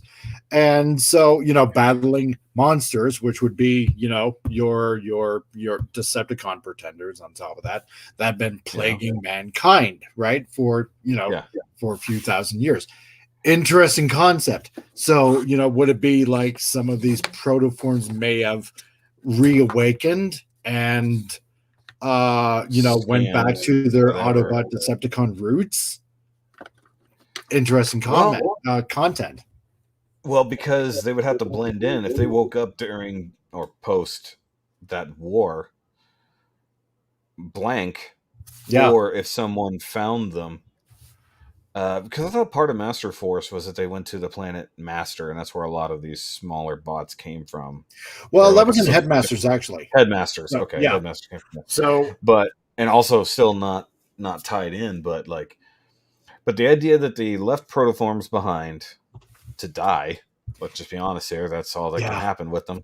They either go into stasis lock, the pod can only last so long, because they were just set into orbit until they could pick them back up, which in theory, if they weren't assholes, they could have taken the time, but without the Axiom's computer to know or locate them, which I guess they had like a tiny fraction of the computer. I forgot what his name was, but they recovered some of that computer. Megatron stole it at one point to gain access to other things. So I don't know. Like, they left all those protoforms behind. So that would be interesting to think that maybe they did evolve into future Transformers that were also smaller. Smaller. That would be interesting if they could tie that together. See, Beast Wars left so much on the bone. It did. And it's never been gone back to. Because I guess they're like, no, that's done. No. It's like, one, you have a lot of plot holes. So many questions. See, and again, the completest of me, you just want to solve it all, right? Hold on. So, here's the biggest plot hole that was very vaguely discussed was Waspinator. Okay. He's left behind on Earth in Beast Wars, but he ends up on Cybertron. And I think he said basically they kicked him out, like the humans kicked him out as their ruler. Yeah. But that explains no concept. Yeah. It's like, it explains no concept of how he got back to Cybertron at the same time that everyone else did to have his spark extracted. I know, right? They just wrote that in because they're like, we need a joke character and we don't have one. It's all too serious right now. So they needed to bring back Waspinator for all the gags. Yeah. Oh, I do too, because it gave Scott McNeil more to do. Well, that's true too, but wait. Yeah, I was gonna say he was only voicing Silverbolt at that point. Everybody else was dead. Rat Trap. Rat Trap. Yeah. I forgot. Rat Trap. So yeah, he was there for Rat Trap. Then they brought in Silverbolt and eventually brought back Rat Trap or Waspinator for about 5 seconds before. He's actually a pretty cool guy. Met up with him like years ago. So I wish I had met him. Well, he's from up there, isn't he? He's from Alberta, isn't he? Alberta or BC. I think he's from Alberta. He talks about Alberta a lot in the interviews I've seen. Because more than likely because when I met him, he was. Look at him; he's a cowboy. Yeah, and Alberta's the Texas of Canada, so exactly that makes the most amount of sense. So,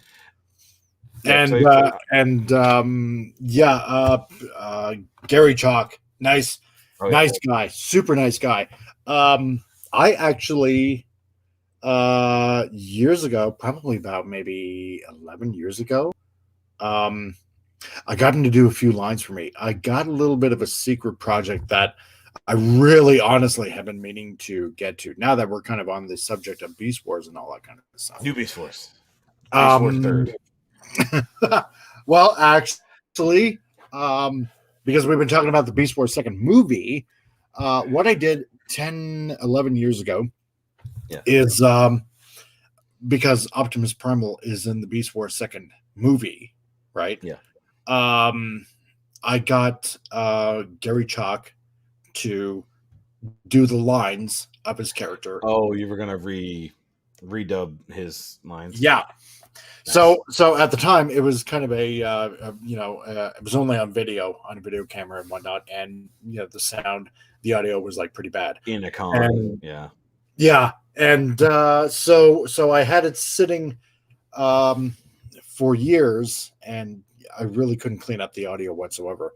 And you need a good digital version at this point. Yeah, well, a few years back, probably about maybe 4 or 5 years back, I think it was about 4. I managed to contact him again. Got in contact with him again, and I just introduced myself and said, hey, do you remember me? In Calgary, got you to do a few lines, and I told him the audio wasn't really good. Would you be willing to do the lines again? And he did. He went into a voice studio, and he re-recorded all the lines perfectly. He even read them a couple lines to point emphasis and a few certain words and whatnot. Did a few retakes. So what I would like to do, if I find the time, I want to do the complete movie English dub, and Gary Chalk reprising his role as Optimus Primal. So and you would need voice actors for all the other characters, but at least you'd have Gary Chalk. Exactly. Right. Because I mean, let's face it, and this is not to sound callous or mean or anything like that, but I mean, people like Frank Welker and Peter Cullen and Gary Chalk. I mean, let's face it, we really don't think about it, but they're getting on in age, right? They're old. They're getting older, especially Cullen. Yeah, especially Cullen. I mean, like what? He's like 80 now, 81. I think so. He was 70 something the last time I checked. Yeah, he's like in his late. I mean, he's almost as old. And you can hear it now in his later Optimus roles. Yeah, you can hear the age, which is kind of ironic. It's just like because some of them he's playing like a much more grizzled version, but like if you hear the original, like you always think that Optimus sounds the same forever, like in your head because you've grown up with Peter Cullen voicing Optimus over the decades and different types of Optimus. You always think he sounds the same, but if you listen to even his most recent Optimus role, whichever series that was, like from Prime or the latest from Prime, we'll just say from Prime because he's got way more speaking roles and he's not a complete dick. It does not sound like season 1 Optimus. No, he's got the inflections and all this stuff, but his voice has gotten so much deeper over time. Yeah, deeper and slower, and like you said, it's more aged. Yeah, it's literally. I mean, males' vocal cords stiffen up over our age, so it gets lower as you get older. It just is what it is. Unless you're playing Welker, and you can just keep on doing it. So, but Welker's later versions of Megatron don't sound like G1 Megatron. No, that's true too. But he's not trying to. No, so like he's not. Either when he was Galvatron, new Megatron in the Bay movies, or Prime Megatron does not sound like G1, like original G1 Megatron, which is good. Let's just be honest here, because while that voice is good, it's annoying at the same time. So giving it, I will say the Prime version is close. It is. It's pretty close. It's also, like that's one of my favorite Megatrons too. It's like a finely aged wine.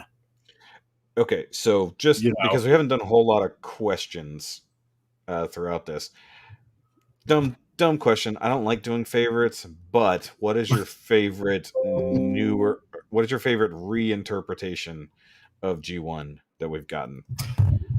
So like considering Prime, considering Bayverse, considering the games, considering War for Cybertron series. Okay, aside from G1, which obviously G1 retelling as it is. Yeah, is what I'm getting at. That's a really hard one. I think the next series that I really love would be Galaxy Force, not Cybertron, not Cybertron, but Galaxy Force, the Japanese version, right? But that's a continuation, though.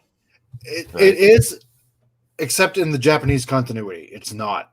It's actually but what I'm saying is it's not a retelling of no, it's not one story. But see, I mean, Prime was good. Yeah. It's got a pretty good story. It's up until the end. Up until the end. It seems like they never know how to end these things.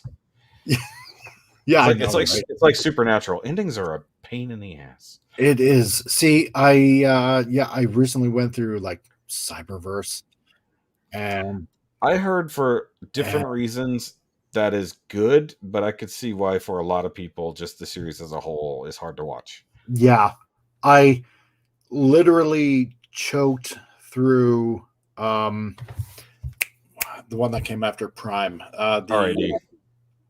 That was the next RID. It was the sequel series. Yeah. Robots in Disguise. I literally had to. I couldn't watch that one. I couldn't. But because I had to do it for the Aligned Universe scale chart. Oh yeah, that makes sense. Yeah. I don't even understand. I had to fight through that. I really did, because it was like it was on repeat all the time. It was a very kid forward show. Yeah. I mean, yeah, and I get that because obviously, Hasbro was in it to, sell the toys, and it makes complete sense. So you gear it towards kids, and I get probably that, as an adult fan, I mean, I wouldn't really like it. And and I totally get that. I don't know if I have a favorite like G1. I'm just saying it's like a G1 retelling. Yeah, it's a new start over version of the same characters and stuff. Not with a whole, like Beast Wars is not considered the same, but like the War for Cybertron series is a G1 retelling and condensing all the storylines we already had, plus all playing around with stuff. Yeah. Prime Wars was actually more like almost like an IDW, like our first like actual kind of IDW storyline done, because it's post-war, which was interesting in and of itself. It was. It like the story behind all that was actually pretty good in my mind. It just necessarily wasn't executed that well. It's like episode 9. Pretty much. I mean, I'm sorry, no, episode 9 doesn't exist. I forgot episode 9 doesn't exist. It's the Ryan Johnson of that. No, I'm just kidding. I would, well, actually, you know what? I will say it's definitely more, especially with some of the things they do in Titan's Return. They definitely do some Ryan Johnson-esque things. Oh God, in that trilogy. But like, yeah, I had to choke through that too myself. Like, oh boy. But, I mean, I watched it as much as I could because it was super hard. Nobody watched it because you couldn't find it. You couldn't watch it anywhere. Yeah. And then once they finally started uploading it on YouTube, you had to catch it while it was up. So it was really hard to see that. But I didn't see Combiner Wars started it, right? And then it went into Titan's Return and the last one, which was the Headmaster stuff, right? I think so, or it was like one led into the other. Was so bad I can't even. Well, Titan's Return was the Headmasters. That's what it was. What's the other one? Yeah, it was like Combiner Wars. The third one? Titan Returns. Oh my God! What was the last one? It's so bad we can't remember. There's such a horrible toy line. We don't feel like Power of the Primes. Power of the Primes. Yeah. Power of the Primes was badly done at the story level. I am Optimus Primal, and I am like one of these ancient. I didn't mind that idea, but I hated the idea that the toys line had nothing to do with the storyline. Yeah. It's like that made no sense. The concept of Optimus having to pass on the Matrix to Optimus Primal and then he becomes more powerful and takes over, I'm on board with that. No, I am more on board with that. Right. Because I took that same storyline when I adapted on how to fix the War for Cybertron series. If you go back and watch my live stream Okay. reviewing Kingdom, so Right. go back to my Kingdom review live stream review a couple weeks ago. I Yeah. literally do this whole rant about how you fix the War for Cybertron series by integrating the original ideas they wanted to have, which is Right. how we ended up with the Studio Series Studio Series 86 stuff. Was actually those were supposed to be Earthrise and Kingdom. Earthrise and Kingdom were Oh, supposed to integrate those characters, not the Beast Wars characters.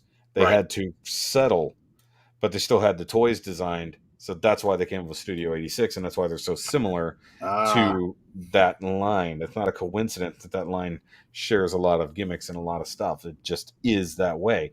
okay. So if you go watch that live stream, I near the end I say screw it, and I literally just brainstorm on how to fix it, how to make it make more sense, and how you get a lot more character, and how to use even what they're given in a Mhm. better way to actually make that entire storyline function.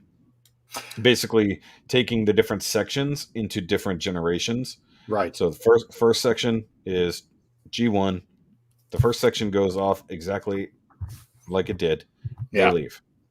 Yeah. With the exception that Megatron is with them in the same kind of way that he was when they originally left in G1. But Yeah. you leave off with them leaving. Cybertron is kind of in ruins. They're left behind like, what the hell do we do now? Right. That stuff all stays the same, except the Megatron wasn't with them, and we don't do that in Earthrise. Mm. Earthrise picks up in the 86 movie cast, but we start figuring out things are a little different here too, just like they were in Siege. Right. And then we go from there. And then the third section starts to wrap it up together because now you're in the Beast Wars section. Yeah. And it's a lot like how Beast Wars started and a lot like how Kingdom started. But wait a minute, something is still off here. Yeah. And then you have a merging of all three seasons at the end of Kingdom. And then you have a fourth season Mm. that begins with the arrival of Unicron. That'd be Much good. If you actually listen to my full explanation of how I tie it all together in that Much more watch that live cohesive. stream, Yeah. it makes everything work out better because we have this giant ass Unicron that everyone spent money and spent months to buy. Yeah. Doesn't matter to the series at all. And that's the biggest criticism of that. And I think what we should do at this point, since it is getting late, speaking of talking about criticisms of nerd culture, Yes. you have a YouTube channel I do. that we've scantily mentioned at all, where you basically talk about the criticisms of modern nerd culture. And yes, it is still fairly new, but the videos you put up so far, such as the Muppet Babies problem as of late, Oh boy. Yeah. and then without going into all of that stuff just at the moment, explain to the two people who are still watching, or the people who might watch in the future now that we are over 2 hours into this. If you're out there, please still comment. We are actually still paying attention to the chat. Yes, we're watching the chat. There were issues with the chat early on, but I guess it fixed itself. I wasn't seeing all the comments. Or Jack or Ariel. We're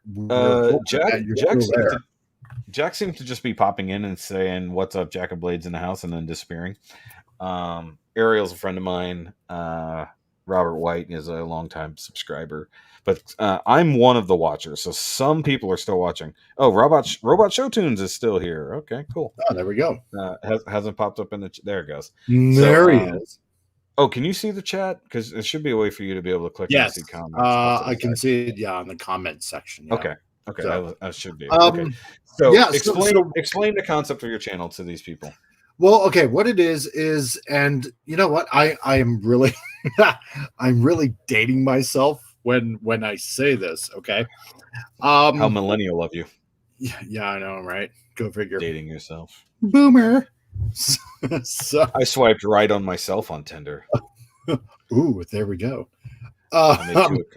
Yeah, look, let's put it this way. I was born in 72, And so, yeah, next year I'm going to be 50, right? Oh my God, you're so old.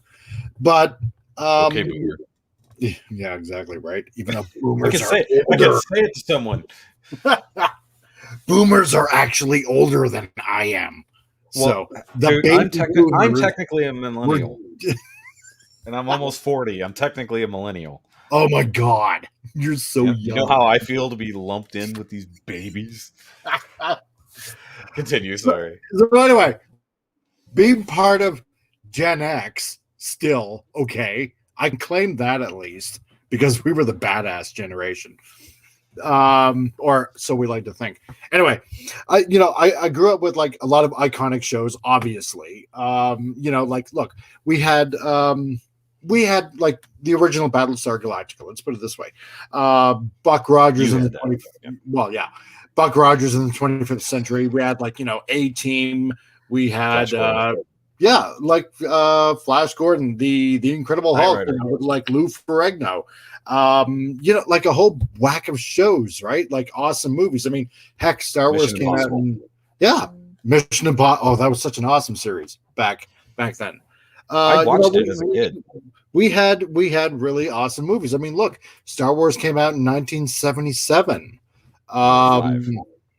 And like what else? Aliens. I mean, that even came out like late 70s. The first Alien movie, 1979. I believe it was like 79, something like that.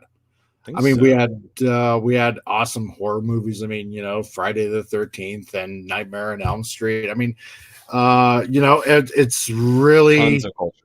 Yeah, tons of culture. I mean, yeah, like what we're discussing right now, Transformers. I mean, we had Transformers, we had G.I. Joe, we had Smurfs, we had, the Muppets. We had, like He-Man, what's going on with like, Kevin Smith, right? A whole slew of cartoons. We had all those movies. We had all these TV shows. I mean, Marvel and DC were becoming bigger and bigger and bigger, right? So even the early days of like Super Friends and Spider-Man and Friends and all those. So those cartoons all existed. The old school like Fantastic Four cartoon, like way old. Those all were around back then. I mean, and then in the early 90s, I mean, the big seven left Marvel and started Image, right? So we had a lot of independent comic creators that were actually even starting getting their own shows, right? Like, I mean, Spawn ended up getting his own show. McFarlane did, well, because he owned Spawn, obviously. I mean, we had Wildcats; they got their own cartoon. I love that show. Yeah, I did too. I love Jim Lee, right? But it was on. It was on CBS on. I think so. Yeah, Saturday or Sunday mornings. I still have those episodes somewhere. I only saw like 5 episodes, and I saw them over and over. Yeah. And then, like on MTV, you had the Max, if you remember that. I didn't have it, but I heard of it. And then I knew what the Max Dragon, Eric Larson's Savage Dragon. He had his own cartoon series. I mean, you had like the Tick. And then again, Teenage Mutant Ninja Turtles were back in the 80s as well, right? I mean, that's pause for just a second. But yeah, Ninja Turtles was 80. Not 82. It's 89 if I remember correctly. No, that was a movie. It was cartoons came out before that. But either way, what I was around 87, I think it was something like that. I did it. For a tiny bit of background, because I used to do the Nerdcast more often with a real podcast crew and all that. We did a 5-hour episode on 90s cartoons, and we only got to 1993. I'll put it that way. We started at 89 when those things first started kicking off. Actually, okay, so we started at 89. So that is when Ninja Turtles started. The cartoon started in 89 and rolled over into 90 with the movie and stuff like that. Anyways, damn it, I lost my train of thought. But the whole thing is we have a whole lot of nerd culture, right? Yeah. And nowadays it's being sacrificed on the altar of political correctness and wokeness and pandering to 10%, if that, of the population that's of a certain demographic. Let's put it that way, right? 3%. Yes, exactly. So, Sorry, not sorry. it's like pandering to this minuscule part of the population and just basically cramming it literally down everybody's throats for the sake of diversity or I remembered what I wanted to say. But give me just a second. I sure. remember what I wanted to say. The Tick cartoon, highly underrated. The original Tick live action, highly underrated, and not enough people have seen it. I've not watched the Amazon version. I still haven't. That's back when you could. That's back in a day when you could get away with a lot of the stuff that they did back then. God, yeah, I was literally going to say Batman. Well, I was Batman. Well, and what was it? Not American Made. It was. American Made was in there, but Lady Liberty was later. Yeah. But American Made was somebody did that too. But there were characters in that show that were pushing the boundaries of what would be acceptable today. Yes, so to speak.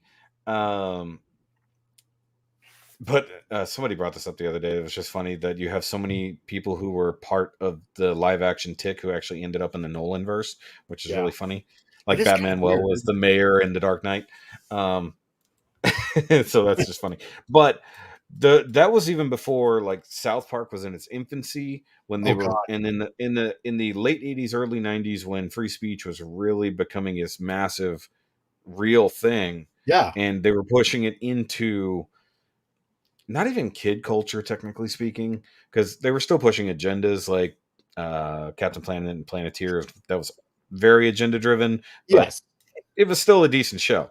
It was in your face, but done well. Yeah, and then a lot of other things were just like they weren't forcing everything down your throats, but they had their missions. True. Ghost Rider. If you remember that series from PBS, it wasn't a cartoon, but a kid series that was pushing literacy. Because at that point, literacy was like in the tanks, and like somebody made a joke that every first lady has a mission. I forgot, was it Barbara Bush was literacy? So that would make it. So it makes sense that so many series in the mid '90s, when the Bushes were in power the first time, you got a lot of things about teaching kids to read. You had a lot of series that were focused around that. You got a lot more educational shows under the guise of cartoons like Arthur and things like that cropped up around that time too. Yeah. And it wasn't all just like sit your kid in front of the TV so they'll shut up. It was something they actually paid attention to and absorbed lessons from. But now it's more like mindless entertainment pushing agendas and pushing as much flash and pomp and circumstance into it as possible to disguise what they're potentially shoving down your throat. See, if anything, and here's being a graphic designer and being in working with media, because I mean that's pretty much everything that I've done. You have to pay attention to context of the media that you're presenting, right? Now, there's nothing wrong with diversity, and and Robert, like you said, that wasn't the point. Robot Show Tunes. That wasn't what he was getting at. It was it's not that diversity is obviously not a problem. No, it's not the fact that diversity is a problem, right? Yeah, like how do I? It makes you wonder how nowadays how to word things, right? But look at it this way. Like we talked, like the discussion we had the other day when it became about like the weird racial divide that we've got now, where they're having to push everything into every little smaller class. When we were growing up and the TV and movies we were being shown, racial diversity was, while important, it wasn't the message. To the point that it was just part of our life, that we were watching shows that were entirely black casted. Like we talked about Family Matters. We talked about the Cosby Show, Fresh Prince of Bel-Air. Those different were world, different world, which was very diverse because it was college, so they had to show there's a lot more people of different different races and monetary levels, or what's the word I'm looking for. Yeah, My brain, the beer is kicked in my brain. Either way, there you but go. the point is, diversity was Always shutting never down. exactly. But the problem is that now what we used to accept is, yeah, this is just life is now Exactly. being pushed through in such a manner as, look at this, you know. Yeah. Um, See, and, there's a difference between presenting something, right? mhm, And it should be, I believe, and this is just my opinion, right? That something should be presented in such a way where you let the viewer decide for themselves, right?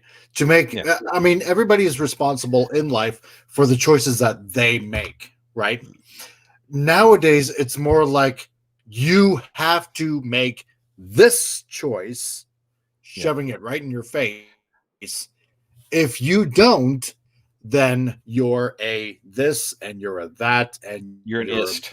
whatever we're gonna, yeah, you're an ist, right? You're an ist You're of a some sort. racist, or you're a homophobist, or you're a this ist, I or you're don't think that's whatever, right? technically a word. A Or you homophobist. I am well, doing homophobia. That's what I'm that's.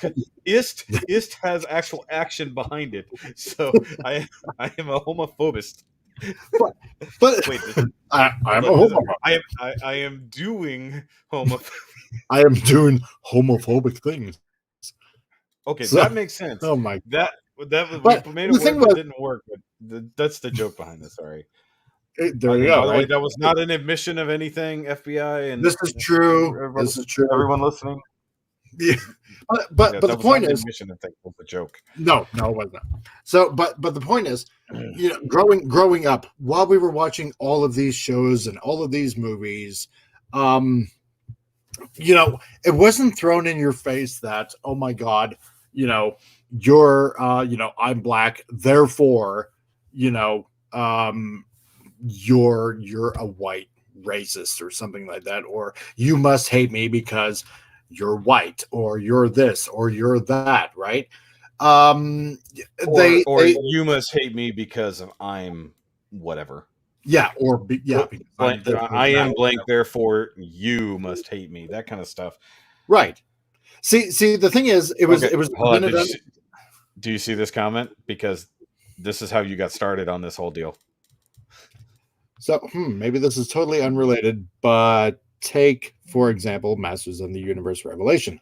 Someone Okay, made a so list of why they hated it and included, well, yeah, so this is one of the main things that I first started seeing from you because you were very vocal about that series, and not for the reasons that a people would bit.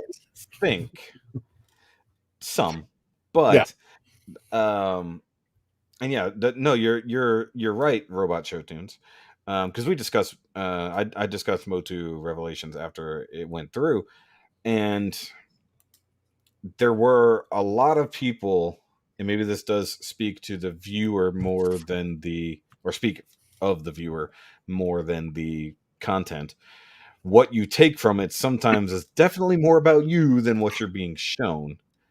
true. Yeah. But one of the things that you and I talked about, and things I said that used to exist, was subtext. Yes. Something didn't need to be actively spoken because it could be shown Yeah. or referenced through a character's actions, through Yeah. just the screen, right? Through stuff on screen. Subtext, you come up with what's going on by witnessing and experiencing the thing that's going on without having to be told. And being told and hand told and forced upon the things like subtext doesn't exist hardly anymore. No. I think Revelations had a little too much subtext. Like there were some things where they probably should have made a little bit more obvious and a little bit less open to interpretation, and maybe there would be less soy boys upset on the internet. But that being said, you were very vocal about that series, and now my comments will attack you I, about it. I'm just kidding. But no, yeah. because And we had a discussion about it, and a lot of people felt.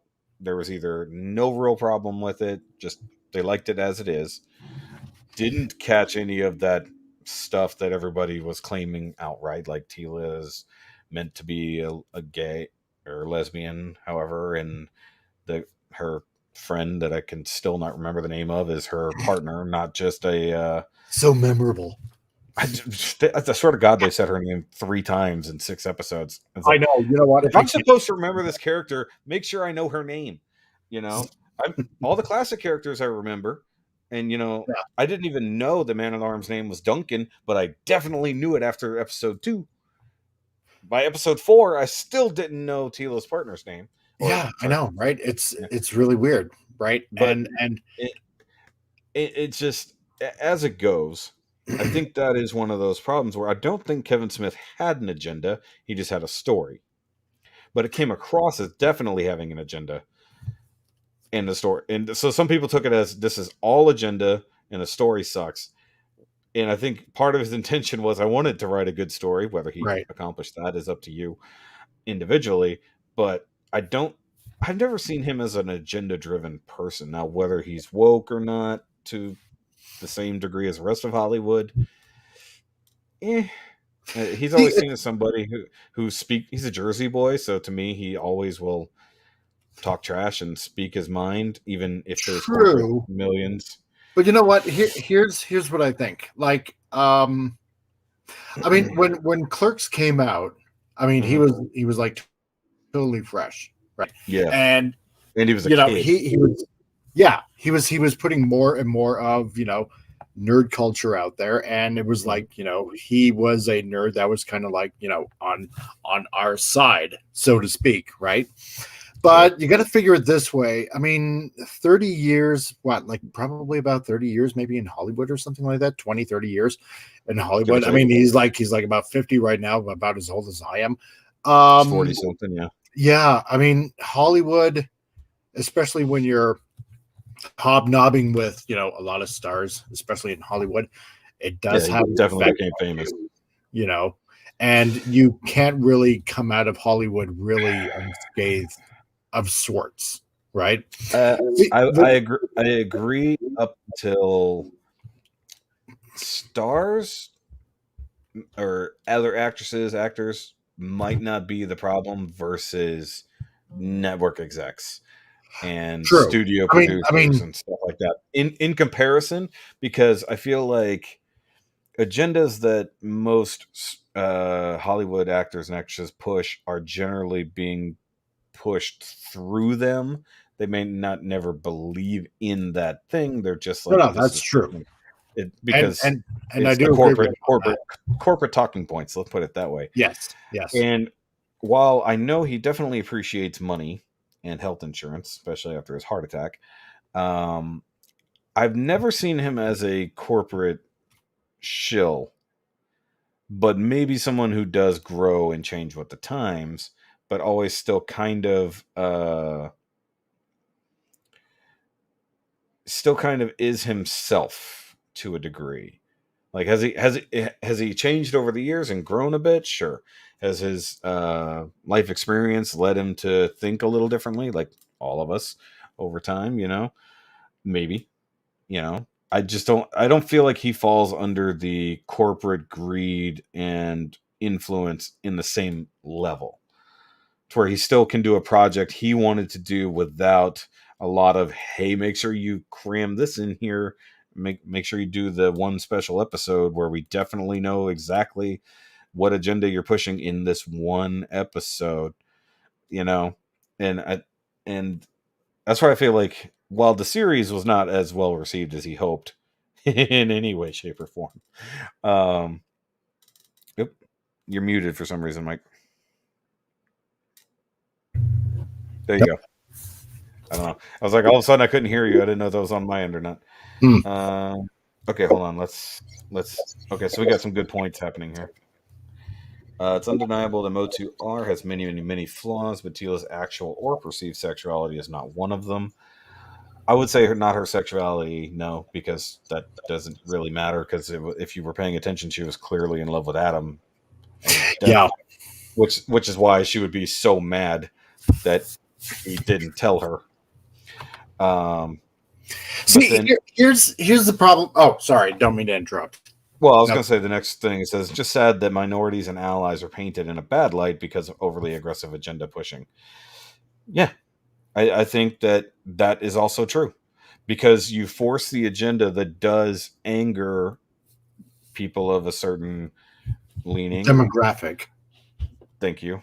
That leads them to, I guess aggressive agenda pushing. I was going to say the people aren't aggressive on the other side, but it does cause reactions, and not necessarily towards the content that was created, but the subjects of said content.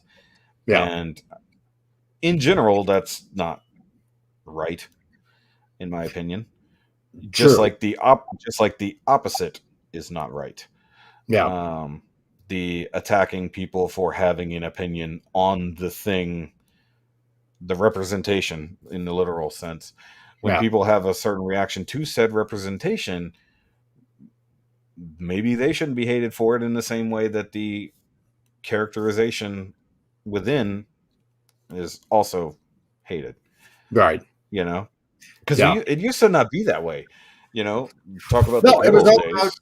it was all about. Well, I mean, for putting it loosely, it was all about. By the way, you got louder. I don't even know why. After you unmuted, you got louder. No, that's I didn't even. maybe it's the I don't know. volume It's like on my mic. it's like your microphone. Is It's that like your probably microphone. I mean, you're good. It was just like I noticed it after you unmuted. All of a sudden, you were significantly louder. Oh, okay. Wow, that's weird. Yeah. Anyway, But yeah, sorry, I hopefully didn't okay now. Yeah, No, it's weird. Like it was originally all about the story, right? Right. Now it seems like we have to get a bit too personal within someone's life, and everything has to be thrown out there, right? It's like throwing your laundry out there for everyone to see, right? Because just for the sake of because, right? Like how should I put it? Well, first of all, with Masters of the Universe. Yeah, let's just start there because let's just because everything will end up becoming all muddled. Yeah, it was quite clear. I think, first of all, a lot of people are probably looking a little bit more too much into it. But the thing was, a lot of the stuff that Kevin Smith said he wasn't going to do, he actually did do, right? I mean, he was actually caught on video saying that he's never watched Masters of the Universe, and then all of a sudden he has watched Masters of the Universe when he was a kid. So there was like slight inconsistencies when there was a leak that was put out that that this show was mainly going to be solely about Tila. He's like, oh no, this is all about He-Man. No doubt about it whatsoever. And the whole show ends up being pretty much Tila, all about Tila, right? Well, let's think of it this way. I'm going to play devil's advocate. I'm going to play devil's advocate just real quick. Yeah. Technically, the entire series, because we're past the point of spoilers now, But is about getting He-Man back. True. It's about He-Man. He's just not in it. Like, who figures? That you would want. But essentially, him saying, I get it. He lied. I agree. So I mean, when you're doing that, he misspoke. He misspoke. Yes, he was misquoted and misspoke, and oh darn, right? But like when I was watching the first episode, and I thought, you know what? Okay, with all the people reporting about what Kevin Smith said and what he's not doing. Okay, let's pick it up myself, right? And I'm watching the first episode, and everything is like looking pretty good. And then, when obviously Adam dies, I'm like, oh, okay. So, these people were right. Kevin lied about this. He wasn't going to die. Well, he died. Okay, great. So I guess they were right. Right. And then Tila flips out, right? It's like, Yeah. you know, here's the thing that bothers me about that whole scene. Okay. In the Like, throne room. yeah, in the throne room. Okay. The queen suspects, and even in the original show, she suspected, that Adam might be He-Man, right? Yeah. So she kind of had an inkling, even in the original series, right? Yeah. Obviously, Dad, the king, didn't know whatsoever. But you know what? The main thing is their son just died. Yeah. Right? It's a shocker. Their I don't care. And greatest hero died. Exactly. Yeah. Right? Their son died. And Tila, who just got a big fat promotion, right, as the new man-at-arms, it's flipping out not only at Duncan, but she's addressing a king and queen. Yeah. Like that? You're addressing grieving parents, but not only just grieving parents, but your king and queen with that much disrespect. Like, are you kidding me? And you're making it all about yourself, saying, you didn't tell me. Like, well, what?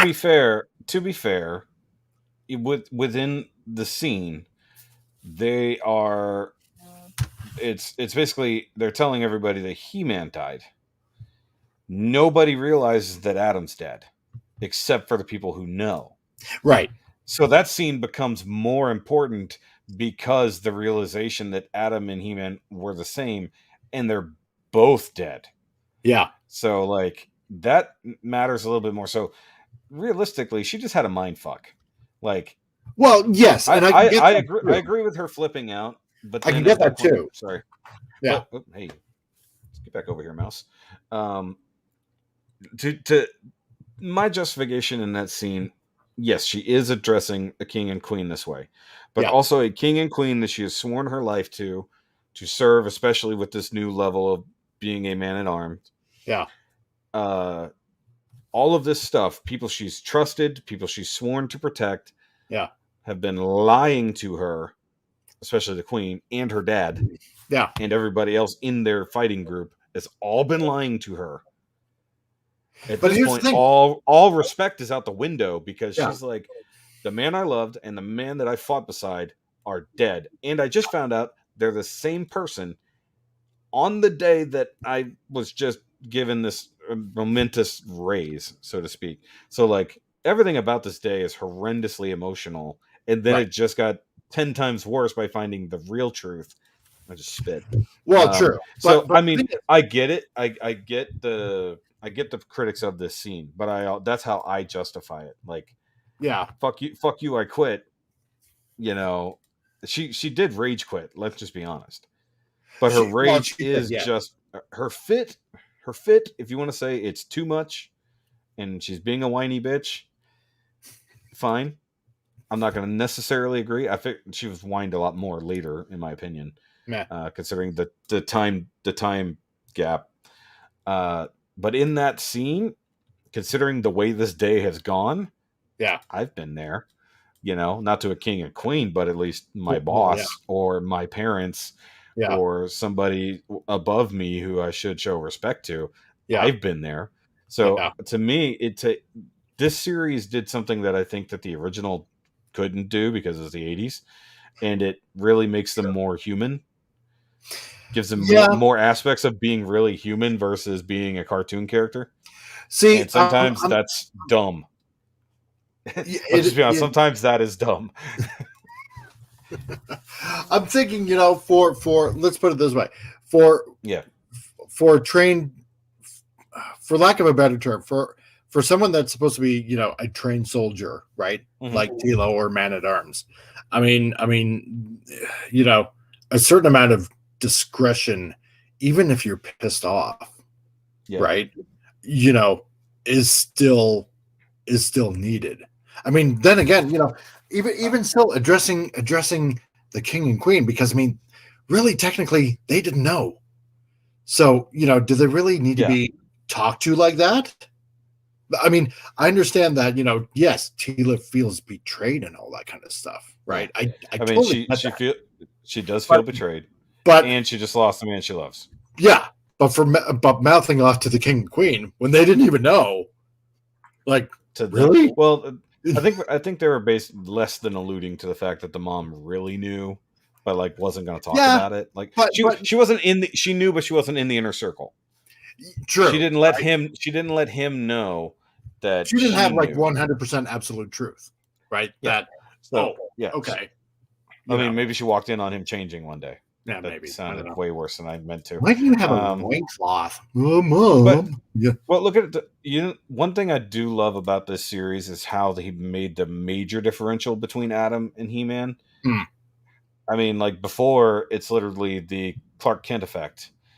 In the Yeah. 80s, it's like, oh, he's wearing a pink and white shirt. Oh, that's not He-Man. He-Man doesn't wear a thing. Yeah. Wait, where did he just put? It's like, so I mean, that's making him a scrawnier dude who needs to work at fighting and being trained and whatnot like that. Basically, like, to make an analogy, the Hiccup kind of. Yeah. Yeah. He's not the warrior. Part of me wonders, had the situation been changed and Tila knew, Yeah. but Duncan didn't, Yeah. would he, being the stoic badass, I think he might have, even given the day. Yeah. Say Tila's still got her upgrade. She's new man-at-arm. Yeah. He's not necessarily retiring because he got fired in that moment too, by the way. Remember, the king rage quit everyone. He's like, king went, fuck all y'all. It was like, everyone's fired. Get the hell out of here. It's like, Duncan, you come back, I'm going to kill you. Like, what? So, I mean, think about that. Like, the fact that he was so mad, except for his own wife. Except for his own wife. He didn't rage quit her. Well, actually, we don't know. He might have kicked her out. Think about that. We don't know. We don't know what happened. No, we don't know. That's true. So, anyways, but imagine the story if that was switched. So Tila still gets the upgrade. The battle still goes as it goes, but it's Man-at-Arms or Duncan who flips out because he's the one who doesn't know. Now, of course, that's a retcon, but I think given his character, he might have flipped out on them too. And it might not have sounded as whiny. Let's just be honest. But I think, like, could you imagine him like throwing a sword or throwing down his armor? Well, yeah, it's kind of weird, to kind of play devil's advocate like that. I mean, because somebody because you got to think all these people are honorable people. Yes, you got to think these are all of the cream of the crop, honorable, most high good people that we've got. Yeah. And you just found out these people have been lying to you. Or at least keeping the truth from you. Not necessarily lying. Well, yeah. But unless they were like, I don't know where Adam is. He-Man, what are you doing? And that's a big thing. See, because it's not a lie, right? Yeah. It's like a mission. It's kind of like, say, Spider-Man hiding the truth that he's Peter Parker in order for the bad guys not finding out who he is to protect the ones he loves, right? That was kind of the same thing, though, because Adam, I guess there was the concept that he would lose the powers if people knew, or because they didn't want him to be attacked while being Adam. Could be. Right? I think that's what they were alluding to. Well, we see that. We see that. He gets attacked as Adam, loses the sword, loses the power. So if people knew, then they would go after him, and he would either have to be transformed at all times until he ran out of magic. Exactly. Or whatever else, and then he'd lose his ability to be Adam. It's like when Superman gives up the Clark Kent personality for however much time, and he just goes straight Superman. He's not necessarily the same anymore. Eventually he starts losing that bit of humanity by not interacting as Clark Kent anymore. So what would He-Man be if he was stuck only being the protector and never getting to be Adam on the ground anymore? In that same way, that humanity would he lose? Yeah, exactly. So while it's the same personality on the inside, he can't be himself because he still have to maintain that secret to a degree. Yeah. So, I mean, keeping Adam a secret makes sense in universe. If you think of it like the way the show ended, makes more sense. See, this is subtext. This has never been stated outright that I know of, but they just say it's a secret. Why is it a secret? Well, because they get the sword. I was like, well, you hide the sword. So if somebody just catches you mid-transformation, because clearly it takes time now, It's not, and you don't go into some mysterious pocket universe when you're transforming. That's right. You can easily get shanked from behind, but yeah. The one thing I got to say about the transformation in this new series, oh my god, it reminded me so much. It was Sailor Moon. Sailor Moon. Yeah, exactly. It was. It was Sailor Moon transformation. This is like, a Sailor Moon homage, and I oh my god, for it. I was here for it though. I was totally there for it. I was like, but he didn't open his eyes, and then everything goes sparkly around him. I was like, but he also didn't do like the. Yeah, he did do the arms go out and get bigger, but like, I mean, how many decades of Super Saiyan transformation have we gone through? It's fine. Give somebody a Sailor Moon transformation. I can live with it. But like, okay, so let's get off of this. For example, like everybody's done the Canadian motorcycle scene like so many times, right? Sure, why not for Sailor Moon, right? Give her her due. Let's move past that one scene, because whether you believe her rage being justified or whether she was disrespectful, I think it can be justified in the moment, however which way you're going to look at it, whether she was being a whiny bitch or not. The rest of the series, I argued that it's like she didn't want to move on from that. She wanted to hold on to her rage for the longest time. Yeah. Until finally being able to confront Adam in the afterlife. Yeah. Getting past that part of her characterization, which there virtually was none until nearly the end. Yeah. She was all about just being mad while everyone else is like, why are you so fucking mad? It's like, because she's the one who actually has to have the emotional moment. Why? Exactly. So I think between the haircut, having a female companion, and just in general being very fit, I think people obviously took the concept of her being a lesbian or whatever too far.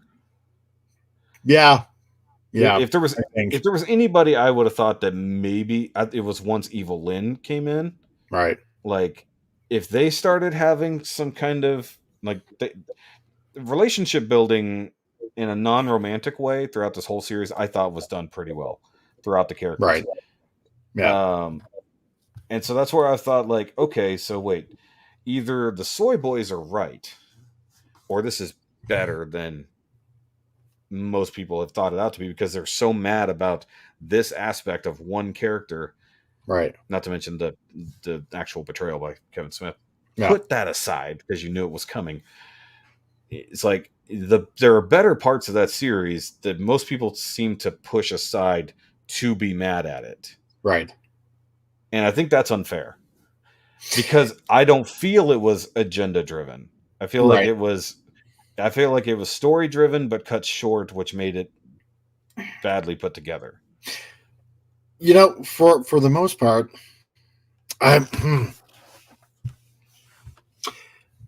sometimes I find it hard to no, actually that's not right.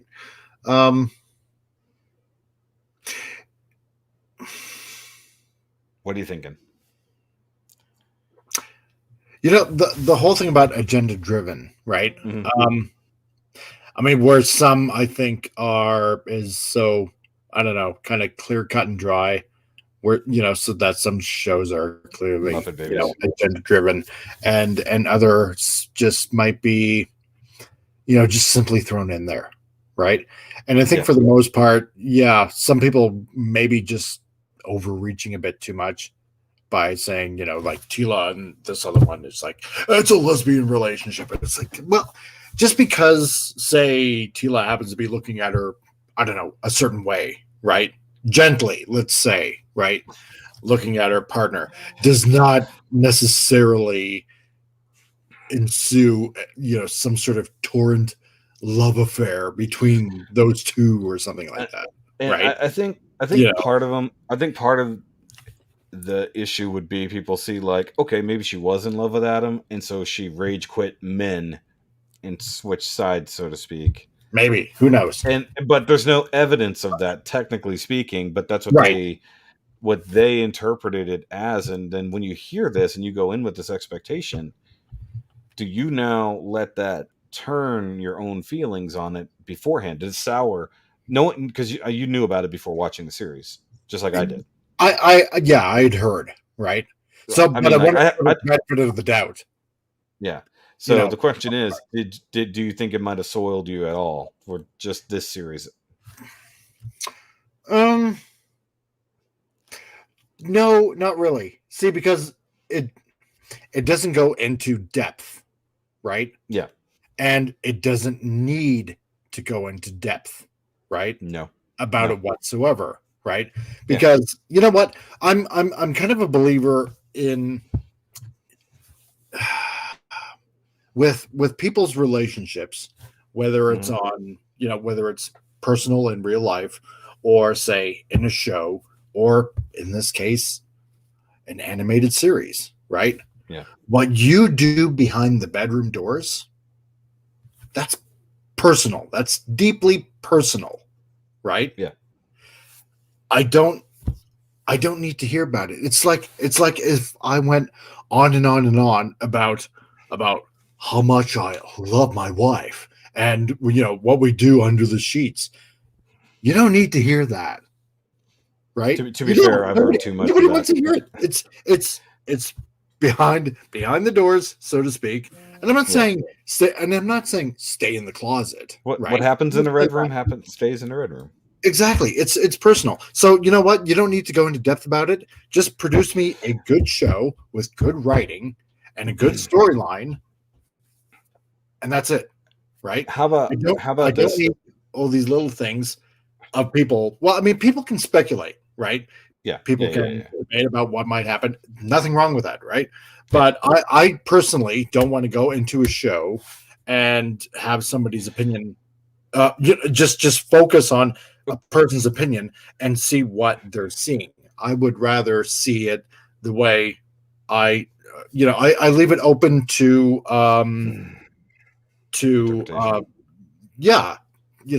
and if I really don't see it that way, well, then I don't how see about it.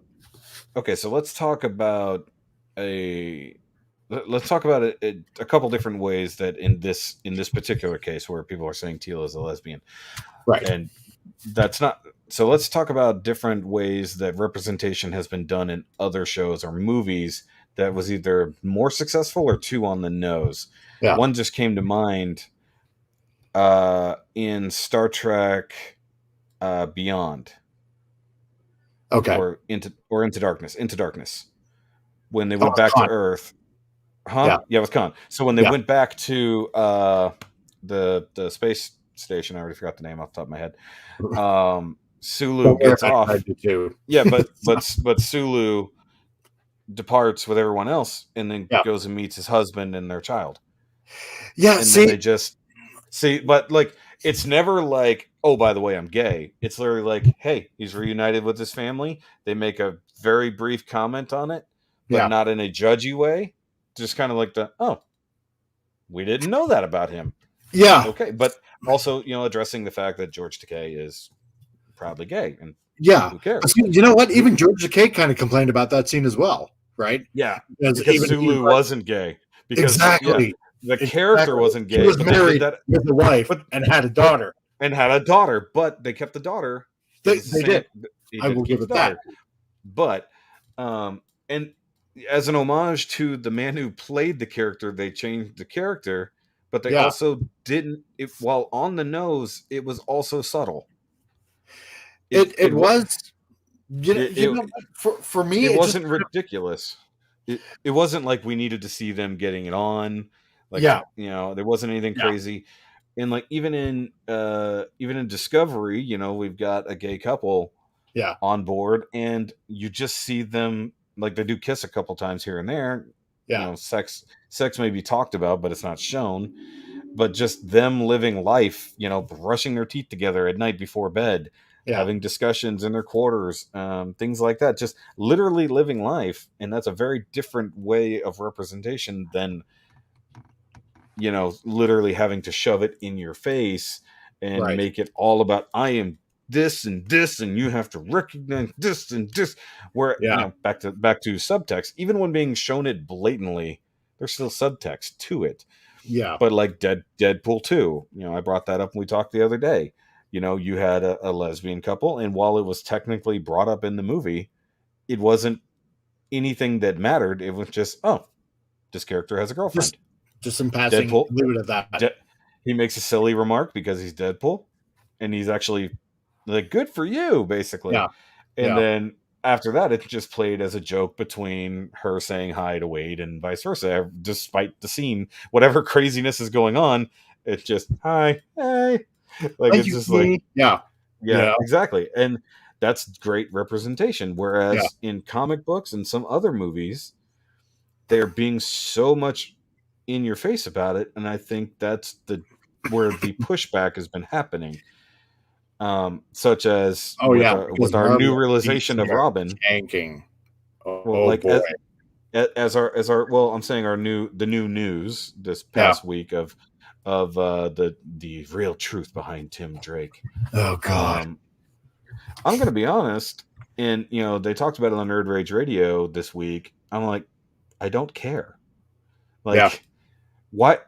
And I think my biggest problem with this, okay, if you want to have a trans character, you want to make a character gay or whatever, do you know how you do that? Create another character. Well, yes. And well, aside from that, right. Do you know how you do that? You just do it. Yeah. You don't make big stories on the internet preceding it. Right. Do you want to know how you shock someone to where they, it's just kind of like, okay, I got to think about this for a minute. Not, they did what? It all becomes too heavy-handed. They have to announce it ahead of time. Like, okay, that whole woke, the woke heroes that I believe it was Marvel was introduced. No, it was DC was introducing. Like, did you see that nonsense? That literally whole group of like super woke heroes. They were like, one of them was like Safe Space. And that was Marvel's the new Warriors. Yeah, was that Marvel? I thought it was DC. No, I was one of them because one of the characterization is I'm not Starfire. Well, yeah, that's DC. Yeah, I am. So, but oh my God, but like that was so stupidly on the nose. I'm like, every single one was literally the epitome of what they were trying to represent. Yeah. It was like the Planeteers, but worse. Yeah. Like way worse. Yeah. Like, okay, cool. We got diversity, but you made it literally a caricature of itself. I know, like, right? You made it into a meme. But they did the thing you just said. You make new characters, and they did. But when DC did the New Age of Heroes post Dark Knight's Metal, they're introducing all these characters that are blatant ripoffs of other characters, which is how all of them do anyways. Oh, yeah. But that's your perfect opportunity to get some representation in there, not make a deal out of it, and now you got a new character that can fit that representation without it being this ridiculous meme of itself. Yeah.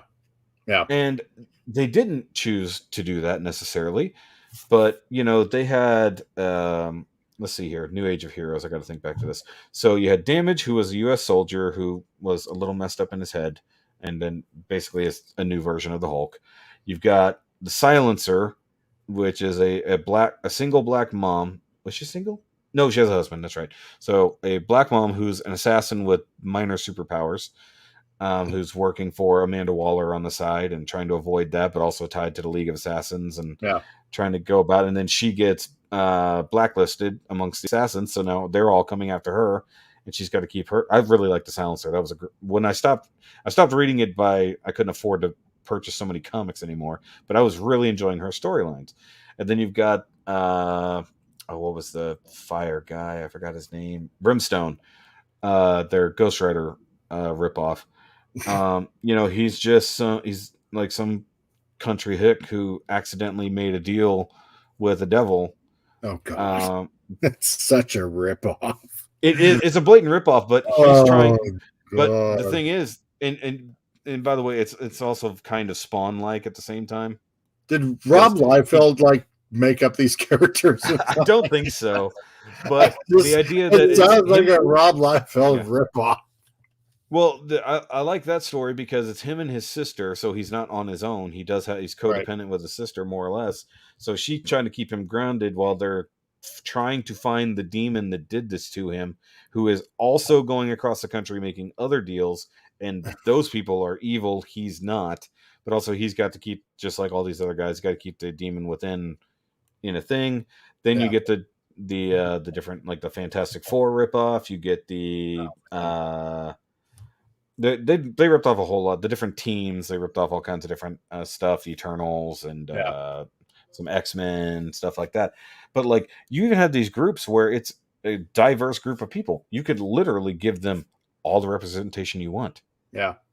You could, and in some ways they did. At least from what I was reading, like they had a blind guy who was like super powerful, stuff like that. Because Oh hey, boy. we can still totally have handicapped people.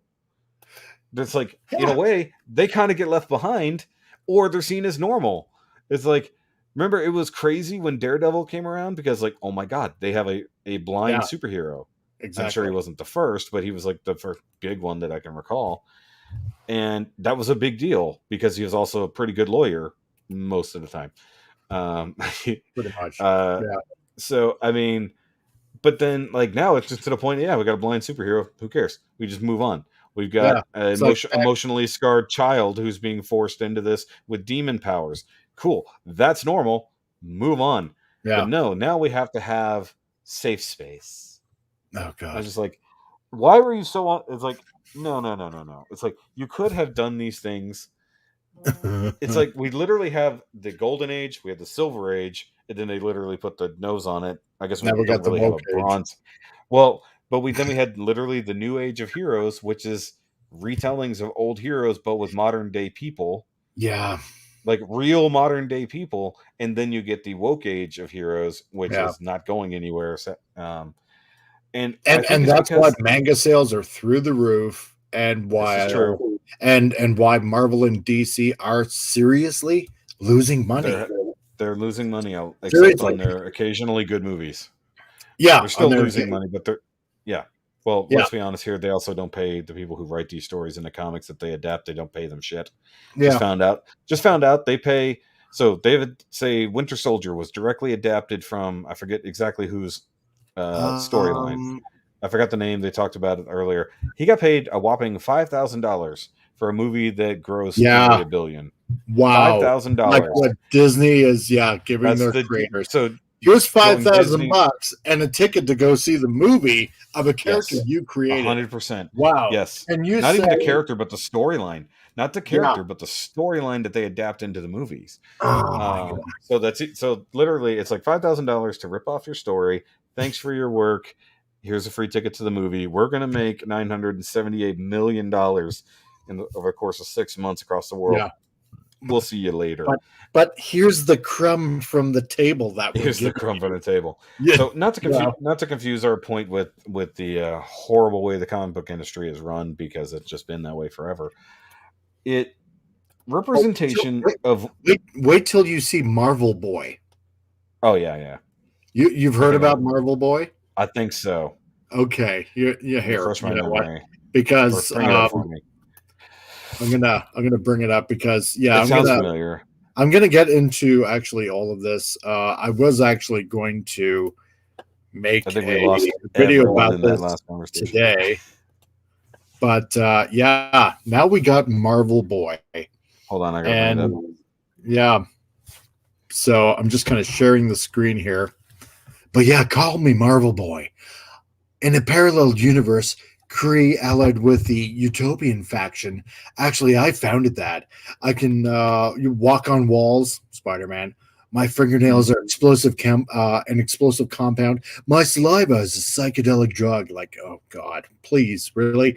I have total control of my body and mind. Like what? Nobody else does. I carry my own laws of physics with me, like as a weapon. My pronouns are he, him. Like, oh hold on, wait. Does it say that and I missed it, or did you just add that? No. I'm reading verbatim. I just can't see. That's why I'm squinting at the screen here. Oh, okay. Yeah, I'm reading this. Why? Why? Like, okay, if you wanted See? to have if you wanted to have this superhero, fine, because it's obviously a caricature hero in the first place, because that's absurd. Yeah. Like, to me, this stands out as somebody who's not going to be around very long. Like, they're making a meme out of it, Yeah. but I can't tell at this point how serious they are. I mean, look at this. Like the bleach hair. Like, Do, like do you get? the Hold on, shorts. Oh my god. hold on. Okay. I'm going to point out the one incredibly dumb reason for the oversharing. Yeah. His name is Marvel Boy. Yeah. You didn't have to. Your name alone sort of gives the way the pronouns in theory, but like, like, because I recognize the other heroes that are around him, or the characters around him. Yeah. But so this is a literal new character that was created via the Nova Corps, and okay. Yeah. Or joining the Nova Corps. Yeah. It doesn't. It hurts. It hurts only because it is so ridiculously pandering. Yeah. And this is why I say, like, there's representation and then there's pandering. Yes. This is pandering. Yeah. Oh, totally. Like, look, we did the thing. Yeah. Don't burn Are us you down. proud of us? We jumped through that hoop. Will you love us now? Like, it's putting up the Black Power fist in your window so they won't burn down your store. exactly. It's fine if you wanted to have a character that is like this. Yeah. But you don't have to say it. Exactly. You could literally, like, okay, why does look at the ego of this character in and of itself. Yeah. In the page that this character is introduced, the thing you know about them most is they have a massive inflated self-importance. Yeah. This is my name. Here's the long list of my superpowers. Yeah. Here's my pronouns. Get out of my way. Yeah. Me. Me. And look how big and overinflated my ego is. If this is not meant to be a joke character, Marvel is done. If it's meant to be an obvious joke character, go run with it, please. Yeah. Let it happen. But yeah. That's the kind of character you would bring in a satirical, like Deadpool, something like that. You know, as I'm reading this, it's the so only thing oblivious. I want to happen with this character, as I was reading this, I can just imagine Thanos just pulling his spine out and just ending this character, because I want it to end now. Like, you know, I won't go that. I just want this page rewritten. Yeah. Or I want some character on the next page to say, yeah, and you have a giant overinflated sense of worth. Yeah. Somebody thanks to put for on coming. the spot. And then literally, thanks for coming to help. Yeah. I mean, like, literally, if you have a character who literally can be the rest of the audience to go, okay, and then you just move on with you either address it directly or you move on with the life and ignore that, because it's the exit stage left. So. As soon as you put pronouns, you lost me. The rest of it, I just go, look who this motherfucker thinks they are. Yeah. It's just like, really? Like, all these, okay. And it reminds me of the new Suicide Squad. Yeah. You get the character, you learn about them, you learn about their powers, you see that they're kind of an asshole, and then what happens? They die. But it's like, I'm not saying I need this character to die. So good. I'm not, and guys, I'm not saying that this character needs to die because they said you will. These are my pronouns. That's not what I'm saying, because that's a messed up thing to say. Yeah. However, if this is comic book land, this character doesn't last long. Not because of what they said, but because they do have this overinflated sense of ego and self-importance and look how awesome I am.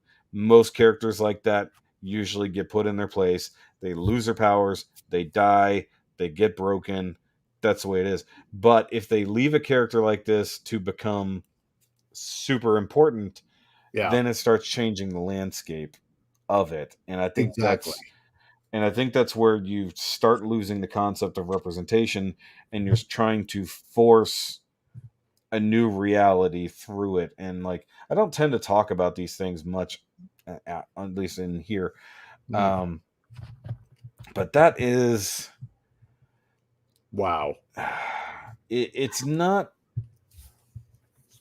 it is a meme. That's the problem. Yeah. And See, and this it's a is meme that's taking itself too seriously. yeah, and this is kind of why I just circling. Oh God, I can't believe we're going to say that. Circling back, this is kind of why I Circle back. circle back. I Mike's just wanted canceled. to start this channel, right? Yeah. You know, and Yeah, you and I've had the channel for like a long time, and I really haven't done anything with it. But you know, until really recently, um, you know, I just somebody's got to say something.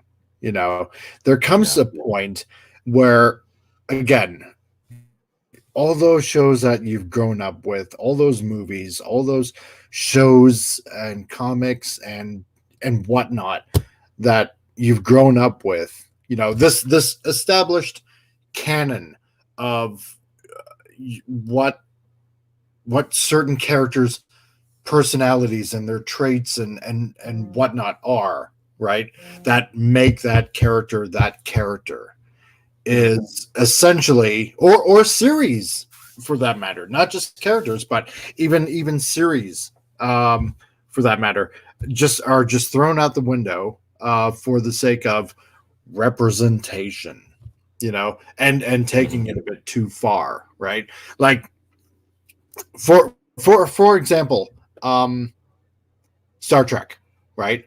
Like let's say Discovery, right? Like when they were starting to drop the F bombs here and there, like I was shocked, right? My wife and Yeah. I were starting to watch it, right? And I really didn't have a problem with Michael Burnham. I thought, well, let's see what happens with this character, right? Let's see where it's kind of going, right? Yeah. And I was, generally kind of, excited for this series because, I mean, Star Trek hadn't been on TV in a long time, a long time. Yeah, exactly, right. And that got cut short, and I really wanted to kind of see where they were going to go with that, but Yep. well, what are you going to do? But it's like dropping, like the F bombs were just like, fuck yeah, fuck yeah, right? It's like, what? I thought it was like, and I'm looking at my wife like, funny. Did I just hear that? Right? So I mean, and then these Klingons look like freaking space orcs, and then what was it, like one of them ends up getting pregnant, and like you're seeing like like babies with their heads on pikes or whatever it was. Is like, what, this is really getting like rather dark, like a bit it was dark. Yeah, but okay, so here's my defense of early, actually it's not even early, Discovery, since I've watched the whole series. We talked about it briefly the other day. Yeah. If you assume, like, this is main timeline, as right. I said, this is main timeline, not Kelvin timeline, but Klingon civilization, as we saw in Into Darkness, we saw early Klingons, and they looked like this, which doesn't go with the original series. Just throw out those Klingons. Yeah, and I got to refer back to that actually. Yeah, so if you just exclude the original series, that this is what Klingons now look like, which is funny because even Enterprise addressed that as why Klingons for a short while looked that way, which was a fun retcon, right? In and of itself. So the way Klingons look at the beginning of this matches how they looked in the Kelvin timeline, which is early days. Right. Makes sense that without certain interactions, they don't change. They stay roughly that same way. We see throughout Discovery how the Klingons change and evolve due to the cultural changes they go through. Right. They do have some insurrection that happen.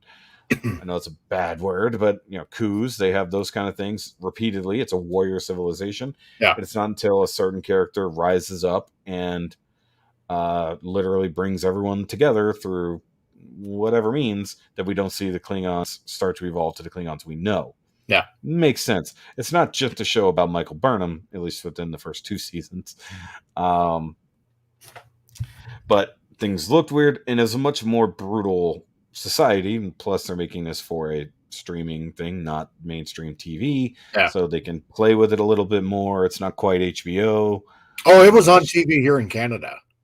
Oh, okay. Well, no, it had to have aired somewhere, but it didn't air here. It aired here. Okay, so yeah, it didn't air here. It was on CBS. It was on CBS All Access, and then eventually through Netflix UK, I finally got to watch it. So yeah, them dropping F-bombs, speaking a bit more plainly throughout the series. I liked that concept because it brought them down from the technocratic level that they are in TNG. Right. Everybody's super prim and proper.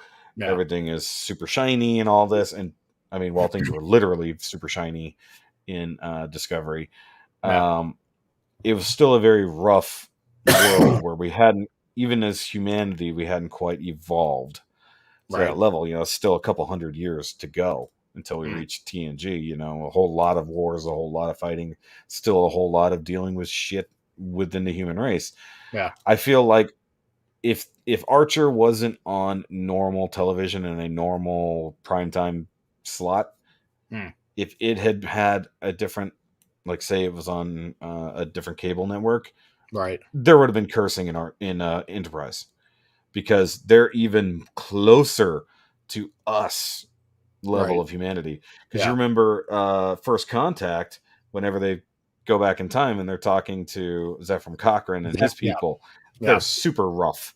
Oh yeah. They don't even, it's almost like looking, and I think they might have said something about that. It's almost like looking at a different species, of human.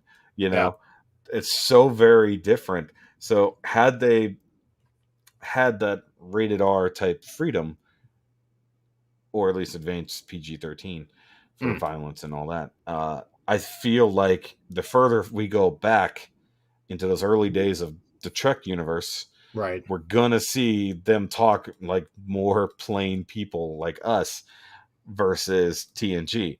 Though everybody would have loved to see Picard go, fuck, one day when something didn't go right. That would have been great. That would have been interesting. So imagine him going to his ready room after dealing with some stuff, and like just by himself. Yeah. So he gets his cup of Earl Grey hot, and then he just yells "fuck," but nobody could hear it.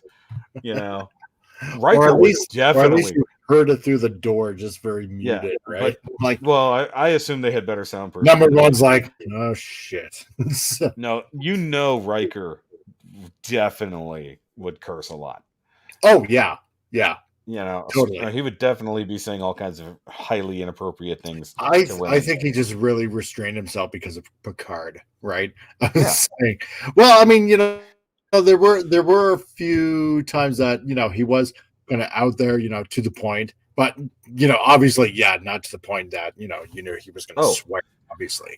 And on top Cisco, Cisco dealing with the Cardassians definitely would be cussing. Oh yeah, he would definitely be saying "fuck you, Ducat." Only because Buddy played Shaft at one point. Yeah. But I mean, it's like, but realistically, like, think about that. Like, imagine the Trek universe on HBO. Yeah, I just like it seemed, but like a little bit more human, but with the Roddenberry shine. I mean, I suppose they still had sex. They still had sex. Yeah, they still had plenty of violence. It wasn't like gore, but they still had violence. Aside from like people getting melted and shit like that, Oh yeah, exactly. That's why Phaser started eliminating people. It was a lot easier. It's like, oh, there's nothing left. We don't have to worry about this. That's true. It's like, oh wow, that's just Like convenient. So imagine them showing the truth of the Borg, like a real scene of somebody really converting. First Contact showed a lot of that when people were first being yeah, converted by the Borg. Like imagine that, but with HBO level of yeah, action to there'd be do a lot so. more blood It'd and be it'd be more possibly it'd be a lot entrails. more fun. So But like, yeah, I it's but I mean, funny to think. I suppose the thing is though that Star Trek has always had this certain kind of um, how should I put it? Sophistication. Yeah, this self image of that humanity can always be is striving for something better, Yeah, right? And I promoting have an eyelash. like to other species, the best of us, right? And I suppose Hopefully, even hopefully. hopefully, right? Because some of those Starfleet captains are straight up pirates. Let's just be honest here. Oh well, yeah, but I mean that idealism. See, like how you know, how do they put it? How do they put it? As soon as you run out of dilithium, uh, all pretense goes out the window. yeah, Like like yeah. like in Voyager with the other ship that they encounter, and are using that one species to run their warp drive. Like they literally ran out of dilithium. They had Oh no way yeah, to move on, so they just go full on brutal pirate tactics, even so far to steal Voyager's warp core. yeah. It's like And just like wow. literally, like once you run out of dilithium, all pretense goes out the window. Like screw Screw all the that, Starfleet stuff. Like screw that prime directive. It's so just even within these nice future idealistic people, you still true. get you still get the brutes of humanity. You still get the savages. It just Yeah, comes down to whether or not our really shiny spaceships still work at any given time. yeah. Yeah, I No, mean it's Picard true. got down and dirty plenty of times, you know, Yeah, that but he kept his composure. I'm well, exactly. He did carry himself with a certain air to him. You know. Well, that's what happens when you have a Scottish man playing a Frenchman. Well, yeah, that's true. Yeah, exactly. Yeah. So, I'm not exactly thrilled about season 2 of Picard coming out. I still So haven't seen it. I haven't seen any of it. no, neither have I. I don't know if I want to, because I I went in open with season 1 of Picard, but yeah, it's just it doesn't Wow. feel like Trek, you know, and and yeah, I don't know. It's just so weird that this climate of now that we're living in, where everything has gotten so political. Mhm. Even with stars, um, it puts you off to the series that you even used to watch before, right? Um, I guess so. Yeah. I mean, with Picard season 1, it's like I don't know. It's almost hard to put your finger on it. It just kind of I know enough about the series, but I haven't seen it. yeah. It just really puts off Next Generation now. Um, I I think the problem is you can't judge a sequel series by the previous, and you can't hold the previous to what the sequel does. yeah, Because I think like you can't let what is happening now with Picard, who's old, retired, the universe has moved on, Starfleet is and now we're different, robot. So and that yeah, um, and you can't hold TNG Picard to that standard because TNG Picard, which was kind of the whole point of Q, was always being tested about his morality from no, like episode 1 to episode 300 whatever, or yeah, whatever the last episode, like, and then even into Picard, it's like it's all still the test, it's the all still the test. judgment. Yeah, um and I think that's one thing, like I guess one reason he's so interested in Picard is seeing how long he can hold on to those ideals in that man who would not see five lights, you yeah, know. um Yeah. And I think that's Q's hope for humanity is Picard. Realistically, even though his fondness for Janeway was interesting, Yeah, quite like, hilarious. I but love like, those episodes. it just you have to make it more realistic and gritty because that world could not, and even Discovery deals with this. Starfleet and the Federation only hold up for so long Mm, because every empire has an expiration date, mm, and an empire that runs out of money or whatever thing is valued uh, finds itself an empire no longer in very short things. Now yeah, with Discovery, minor spoiler, it's dilithium yeah. in the future. Almost all dilithium is gone Hmm. for a reason. I won't go into that. I mean, be it as it may, season 3 of Discovery had a good story, but they needed to stop focusing on Burnham. Yeah, Um, because Burnham was the focus of season 2, they should have just let it be about more people and stop bringing it back to Burnham every damn yeah. time. And But that's what I hear. She's basically like, new space Jesus. yes, Yeah, which made sense, except the funny thing is when we first get Michael Burnham, she is very Vulcan because she's was raised by Vulcans, yeah, but she's human. Second yeah, season, she gets a little bit more of that humanity based on what's going on in the second season. Third season, all the Vulcanness is out the window. She's very human due to the experience she has in the future right. without Starfleet and without Discovery. So her character arc makes sense. But the fact that they make her character be a part of every damn thing that's going on is what makes the third season dumb.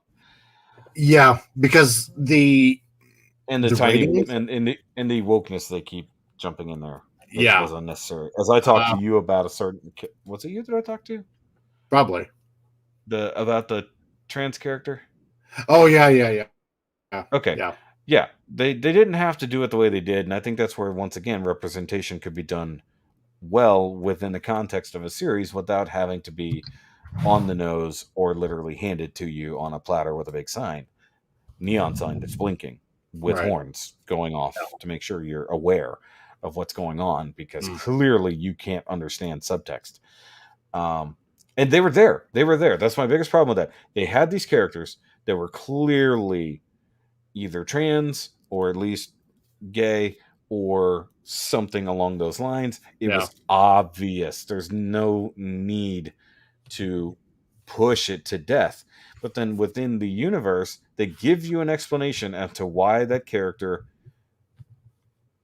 would want to be referred to by different pronouns. mm, But instead of it being about something contextual, yeah, it becomes about something personal, so to yeah, speak.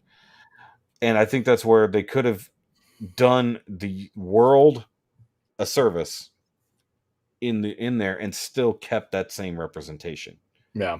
But they didn't do it that way, and I feel like No, that's where a lot of people jumped ship. Good pun. Um, and it's like, jump the airlock and just yeah, blow them at the airlock. But like, I didn't care that the character was trans, whatever, yeah, because that has always been a thing in Star Trek. Other species that's come along that have been either a different gender entirely, no mm, gender, or has 5 genders, like species 8472.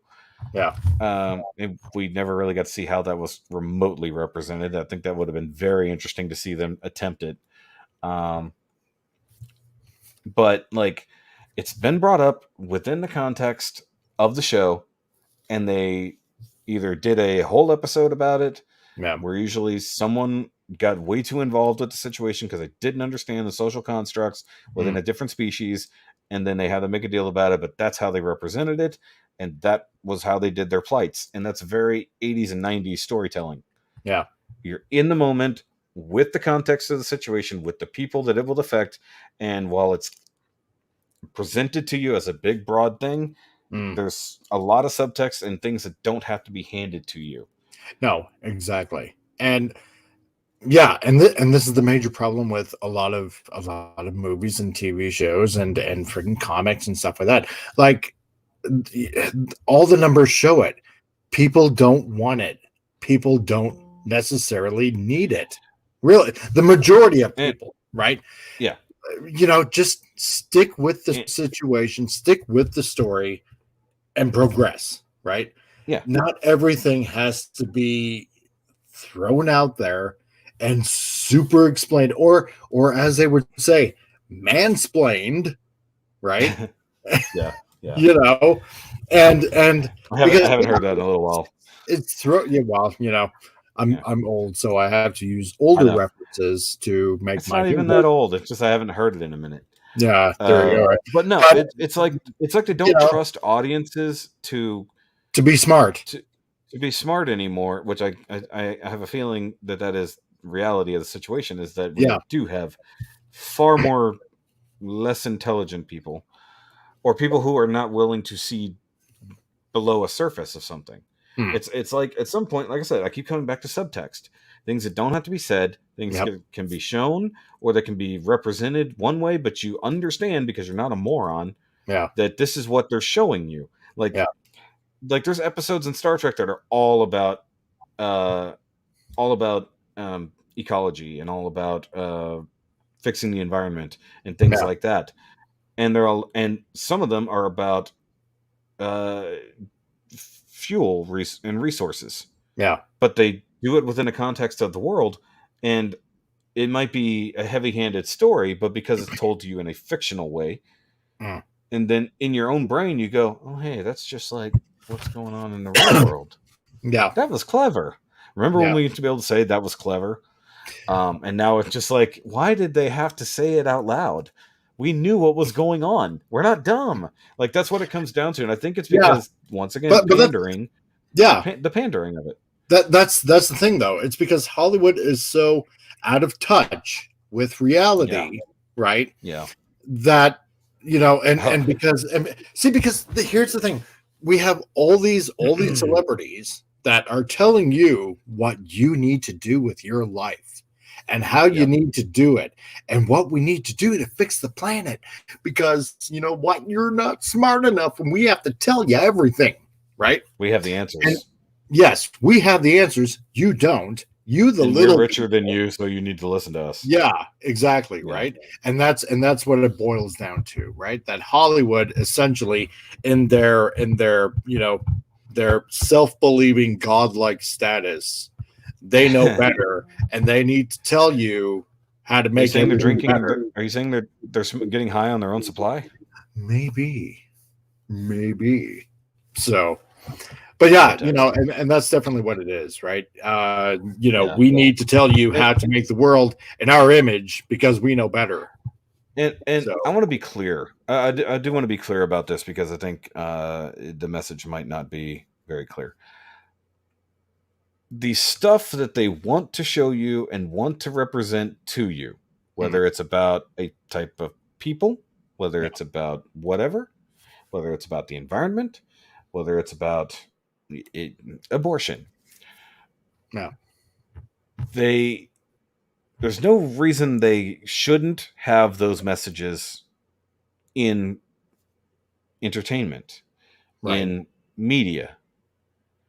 But the idea that they're so obtuse about reality and how people want to perceive things and how people take in information and how people do have brains and can get the message without it being on a billboard in big letters or spray painted on the side of a building or across an entire street in downtown Manhattan.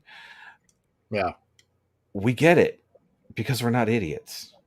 Yeah. There are idiots out there, but they watch the same stuff we did and they got those messages too.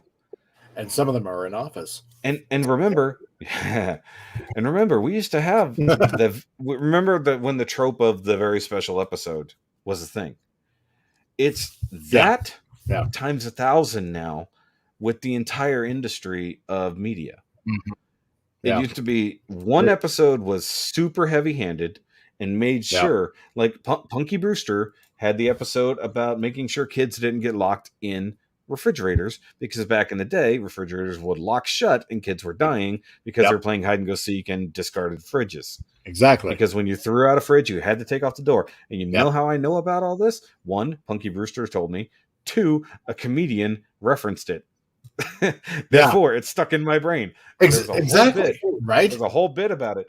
So, And you only needed to do it once. one. Because You only we need to do weren't it once. Yeah, because we weren't complete freaking morons, right? Yeah. We got it. It's stuck in our head. And It- yeah, at the age that we are now, it's still stuck there. You still remember it, right? I remember to not climb in fridges Yeah. because a kid died on Punky Brewster. Yeah. Because it was shocking, and it was that one special episode. Yep. And like Family Matters got a little bit preachy in the later seasons, but they did have the ones like somebody got shot. I think it was Urkel. I think Urkel got shot trying to defend Eddie or somebody, and he got shot because they were trying to rob him. Yeah, and then they had a gun drive at their school where they were having people in the community bring in their guns to try to stop gun violence on the street, because that was in the middle of them trying to. This is post riots in LA and all that. Yeah. So they were really all about gun control, but they did it in such a way that you're like, yeah, maybe we should actually forget all the 2A people out there. The thought is like, yeah, these people are killing people on the streets, and they are young people going through this. Maybe we should do something about this. Yeah. And it definitely like swayed people, because they made it a real story about real things that was a real problem. And while it was on the nose, it was told to you in such a way that you cared and didn't have like gun nuts. I'm sure the NRA was probably saying something, but that was it. You didn't have people in an uproar about an episode of TV. You didn't have the pushback. You didn't have the pushback like we have today. No, you made people think and talk, and that's the way it should be, right? Yeah. You know, everybody to their own devices and let them choose. Hollywood has become Michael Scott. Yeah. It's Diversity Day. It's Diversity Day, Gay Witch Hunt. Yeah. Those 2 episodes of the first season of The Office are 100% what Hollywood does now. Yeah. We have to make everything about these particular things. We have to have our, not to use this badly, but we have to have our very specific token about this particular thing. And we have to force it down your throat because you clearly were. There's a reason Michael Scott was a meme. It's because that we're pointing out the ridiculousness of this within the show. Instead, you guys took it as a lesson of how to live your life and run your businesses. It's like, that's the problem. It was the meme to make you not do it, except you didn't seem to grow up in the right mindset. That's right. Maybe they're right. The hand holding is necessary. But that was true, though. That's what I don't know. Diversity Day episode is exactly that. Like, literally, Oscar had just gay like on his head. That was all it was. Whatever the different notes were, like there was one I guess it was what was her name? Mindy Kaling's character. I forgot her name in the show, but like he didn't know exactly if she was Hindu, Indian, or whatever, so he just put something like super vague that was sort of in that area. And then like his very minuscule understanding of being reductive to people's base line, like either appearance, skin color, or religious affiliation. And that is 100% what we're doing. We have to break everything down to its smallest morsel and make it all about that, when the people are more nuanced than that. And that was the thing that old media did better than new media. We don't care about nuance. We don't care about subtext. We don't care about making it digestible for everyone, to make everyone care at the same level, instead of pissing off half or more of the people and then making the other half rage that those people are pissed off. Yeah. It's like they're mad because we had it good. I'm not saying I'm saying within media, we had a way to learn these lessons and be taught things and be given information in a way that our brains went, yeah, I get that. Yeah. Cool. I get it. It's like, and then we went, yeah, or we could have a discussion about it. What did you think this episode meant? Now there's no what, except for apparently Motu Revelations. There's no discussion on what it meant. It's literally like, did you see what they said? Yeah. Did you see what that character did, or this new character they brought up, or how they changed Robin? It's like now they're forcing a conversation by reductive reasoning and reducing these characters down to a single character trait. Yeah. And making it such a big deal when it didn't have to be. No, precisely. In the first place. And not saying that those things aren't important. They were clearly important when they told us before. Yeah. And even when it was in your face, they told it in such a way that you were on board because it was written well. Yeah. It was acted well. This it is was what made we're doing. Real. It wasn't a cartoon. Yeah. And yeah, exactly. Now it's do it this way or else. Yeah. Before it was like, you guys should probably look at this. That's the difference. Like they used to bring you in and go, hey, check this out. Did you know this was a thing? And then go, I didn't know that was a thing. Yeah. Huh. Now it's like, of it, now it's literally, and that's not to reduce the plight of any person, place, or thing, but no, we could have those same exact stories done in a way that is digestible for everyone, and not piss anyone off, and have a discussion about these things in the same way. And as I mentioned in a different video entirely, people don't discuss things anymore. No, it's very black and white, and it's very, my side, period. Yeah. It's tribalism to an extreme. Yeah. And it's getting worse. And like, while you and I might be very much aligned, I would sit down and have the same conversation with somebody who wasn't, because I'd want to know their thoughts on it. Now, I don't have to be right. You and I just happen to be agreeing. And I'm somebody who has lived my life definitely needing to be right, or at least push my point to the point that the other person may or may not give up out of exasperation. But I do want to have discussions about things. And having someone who only agrees with you is boring.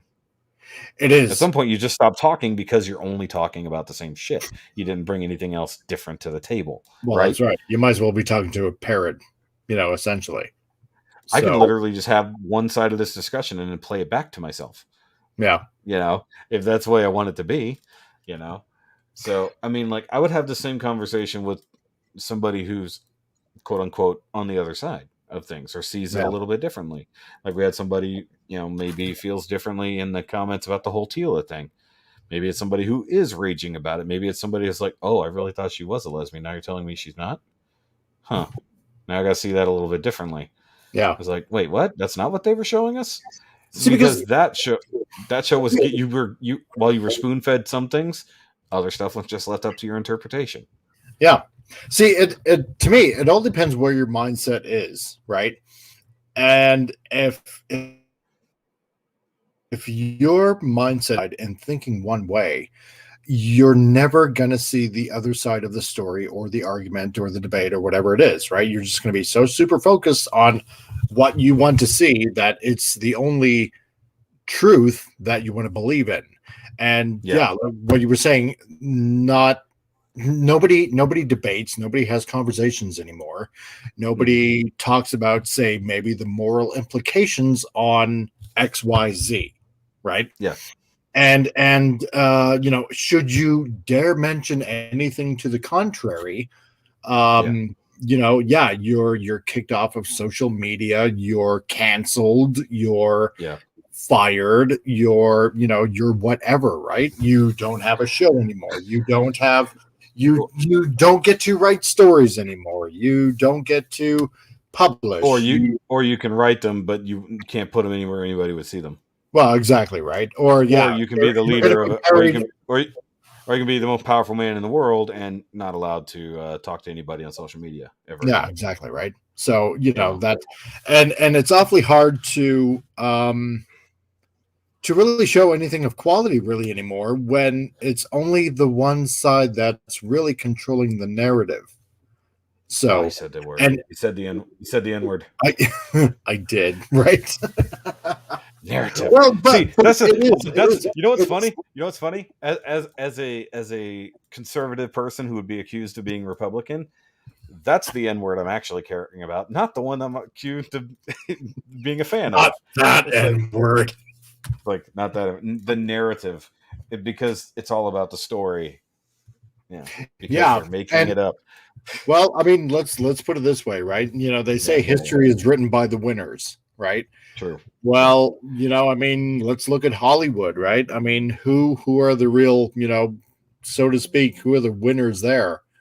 That are Bezos. pushing a version of nerd history, so to speak, right? Who's rewriting certain canon, to I would even beyond the actual quote unquote story writing, taking history out of context to cancel people now, such as James Gunn. yeah, Canceled from Disney and then eventually brought back. It's like yeah, something he did when he was a young dumb kid gets brought back to take his job away now, yeah, even though he's not that kind of person. So we have to rewrite and we have to cancel.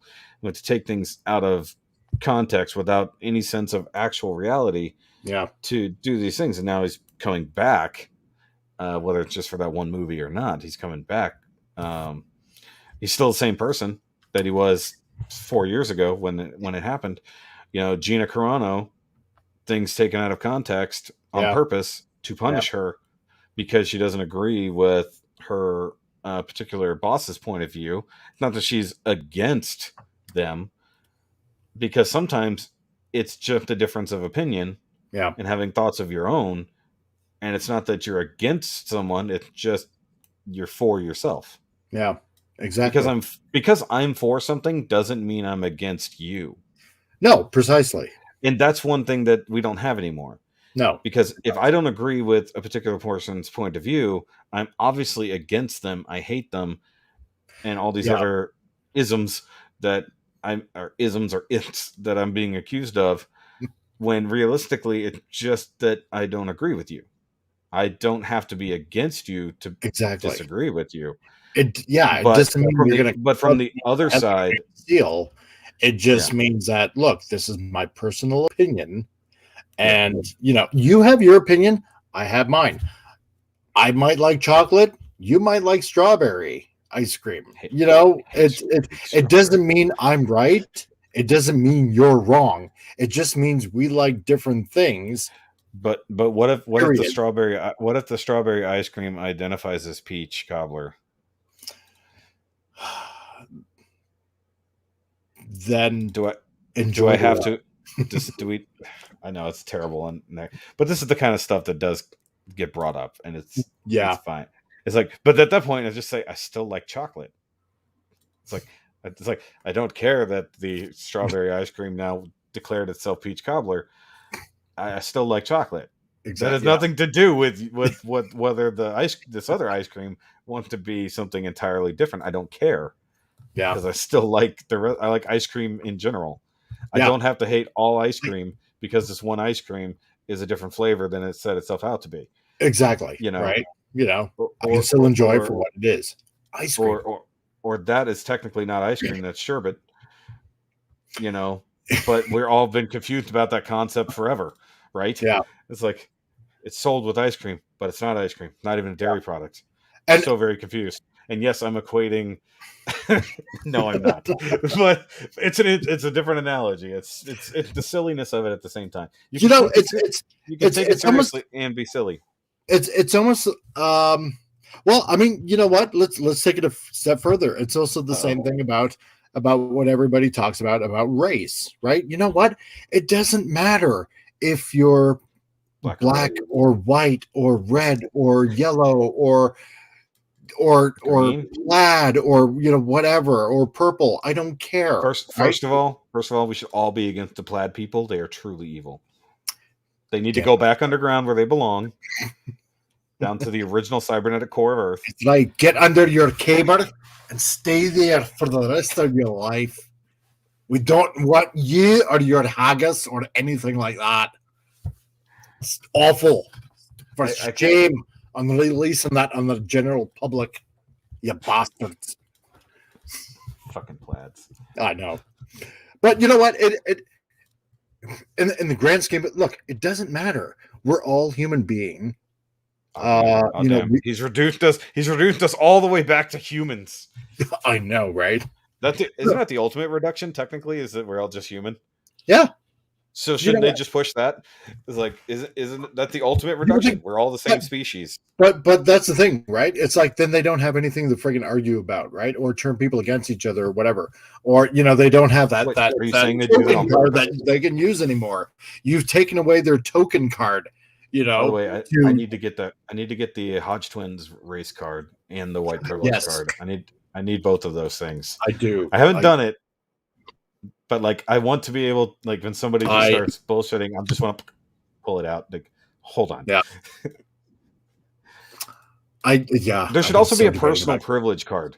They need to have a personal privilege card as well. Point of personal privilege. There you go. I am a graphic designer. I should design one. So yeah, you should. There you go. And send it to the Hodge Twins because they'll make it. Yeah. Actually, don't sell it yourself.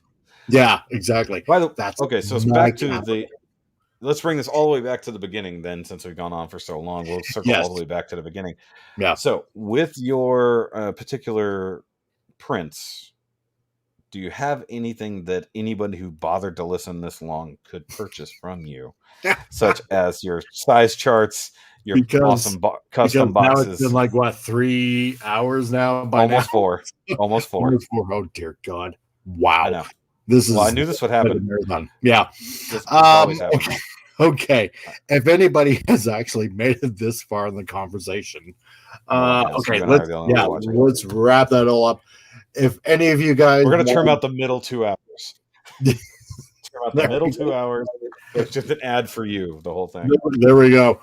You can find me basically on any Facebook group that has to do with Transformers. Look me up at Ratchet's Garage or the Transformers Passport, Beast Wars Buy Sell Trade Worldwide, Transformer Masterpiece Addicts, the Real Fans Toys official page. God, what else? Or Japanese Transformers. So I am on, those groups and a lot others on Facebook all over the place. As for the boxes, I more than likely will start with Sideswipe first. So because that's the easiest one. Everybody can take their Takara Tomy inserts and just slip them into those boxes. So I'll probably start out with most of the Carbots first. And then with enough capital, see what I can do for doing the inserts for stuff like Masterpiece 10, like the box I just showed you earlier. So you need the factory that can make an insert for MP10 or MP44, so that way you keep the same external box, and then you sell it with the option or both, just in case. Yeah, because I have been talking to a place in it's either Spain or Madrid. I forget which one. Where they make styrofoam. Oh yeah, it is. I'm thinking Portugal. Sorry, and because it's late, right? So slightly losing my mind too. It's either Portugal or Spain where they make styrofoam inserts. So they quoted me for the size for the MP10 box at $27 US per insert. So, the one that I got made you have to China. Here. The one that I have currently made that's inside the MP10 box. I'll actually show you. I've seen that one. I saw that one in the review. That's basically what Planet X and a few other companies do. Yeah. So the layered and laser cut. Yeah. Yeah. Nice and foamy. Those actually I got made in China, and I was taking on a little bit of a ride with the price on that, so I wasn't quite exactly happy with them. Yeah. I gotta wonder if it might be a slight stretch, but he technically has the equipment. If Crashbox could make anything, That'd be awesome. I would he's get in contact with him then. Yeah, because he doesn't technically work with that foam, but he has a laser. He can do all that kind of stuff fairly easy. So he hasn't done it, but it doesn't mean he can't. Chris is on a massive learning curve with a lot of this stuff, especially get into 3D designing his own stuff to 3D print and then sell as well, along with all the laser cutting. Awesome. And other diorama building stuff. So, it's possible. I don't know how he could do it at scale, but if you're thinking about if it's a limited run to begin with, is it cheaper to have someone do it in Maryland versus Spain? True. Yeah, where shipping would just be a pain. Right, especially if I make a limited run of say 50 or 100, right? And that would be assuming that that's just done in layers, like it's just layers glued together. They just cut up the thing with the laser, and then you glue the bottom on.